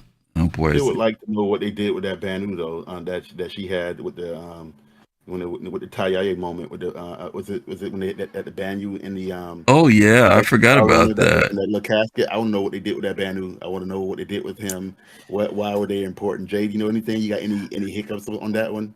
So I do not know anything further than what we saw there. I mean, I know a little bit of the backstory of who that Banu was, but other than that, I would love for CIG to, in the future, and I'm not saying tomorrow or next year, make the game, don't make movies, but I would love for them to continue the reunion series at some point. Yeah, absolutely. The reunion series was very good. It was very enjoyable. Something to look forward to. They left us hanging, so we got to finish it up at least, right? Yeah. Okay, great. All right, well, let's go ahead and tie it together. You guys have shared a lot of cool stuff. We've been trying to read the chat, and I have a couple of good laughs in here today from some of the things you guys have shared with us. But we're going to go ahead and wrap up for today. Jade, will you talk about Soul Talk? Kelosal, you do voices, and I'll talk about next week. Absolutely. So a lot of people here may know, but for those of you who don't, every Thursday we have a show called Soul Talk, which is at 9 p.m. Eastern, 6 p.m. Pacific. And that is where you come in to our Discord and you give us your thoughts on what happened in the Star Citizen world universe over the last week. And we usually review the Inside Star Citizen if there was one that week, and anything that has to do with like the MVP pick for that week, we go through all of that. Cool. And Soul Voices is a show that we do on Saturdays starting at 2 p.m. Eastern, 1 p.m. Central, where we actually go in depth with the community. We look at their blogs, we look at Reddit posts, and we have conversations around those topics. It is also coupled with Pod Set Saturdays, which we start off, and then it goes into Astropub with Paul Shelley, I believe, and then it goes to Relay. So come on Saturdays at 2 p.m. Eastern and enjoy Soul Voices. Okay. FC or Jade, I'm sorry, I'm having some internet issues over here, which is why Jade's picture didn't come up. I need someone to find me somebody who we can raid. I don't know what's going on. Oh, I put that in, but it didn't come up. It must have been when I was disconnected. Yeah. But, yeah, I tried. Yeah, hold on. Let me see if they're still running. No worries. You just send it when you can. Let's see. And next Sunday, we are going to be doing a show called The Dangers of Lore. We did share a lot of lore today with you guys to help you understand what was going on with the different races in Star Citizen, the alien races. But we're going to be talking about the importance of lore in a game. But we're also going to be talking about how lore has to be implemented correctly in order to make a game feel right, for lack of a better term. You can put so much lore into a game that people could care less about it, or you could put too little lore in the game and people don't really have a direction of where to go. And so there's going to be 10 points next week that we're going to be going over. And these are going to be things that we're going to see. Does CIG hit them? Are they hitting the mark? Are they creating a world full of story and information for us as players that we can embrace and feel good about, not feel overwhelmed with? Sometimes some of you guys have played a game. Sometimes the lore is so heavy, you got to spend so much time reading that it might even become frustrating. And then there are other times where you're looking for answers and you got to talk to somebody in order to find out why is this way? So that's going to be next week. Hopefully you guys will be able to join us for that next Sunday at 7 p.m. Eastern time. We're going to be covering this thing of the dangers of lore. Okay. So that's about it. I want to give a special shout and thank you to Kelosal and Jade, and of course fastcart, for sharing the wealth of information and knowledge they have. As you can see, we all had something to throw in, but they all follow the lore of this game in an incredible way. It takes a lot. And listen, we want to encourage you to read those articles when you get those newsletters and you get those postings of different things. I know it's like, I got to read that. But believe me, later on, this information will be very relevant and very important to you in your experience in the Star Citizen universe. So thank you guys for all the good stuff that you guys shared today. And other than that, we're going to get ready to do our raid. We are going to raid the one and the only Kimmy65, who I'm looking at right now with his purple gloves on, and he's got his fists out, and he's ready to punch somebody. So when you guys get over there with Kimmy, let him know that you came over from the Soul Citizens. Give him some love. If you like what you see, give him a follow. And thank you guys again for being here with us this Sunday. And as always, stay safe, stay cool if you're someplace where it's hot. And as always, peace, love, and soul. We'll see you guys soon. Take care.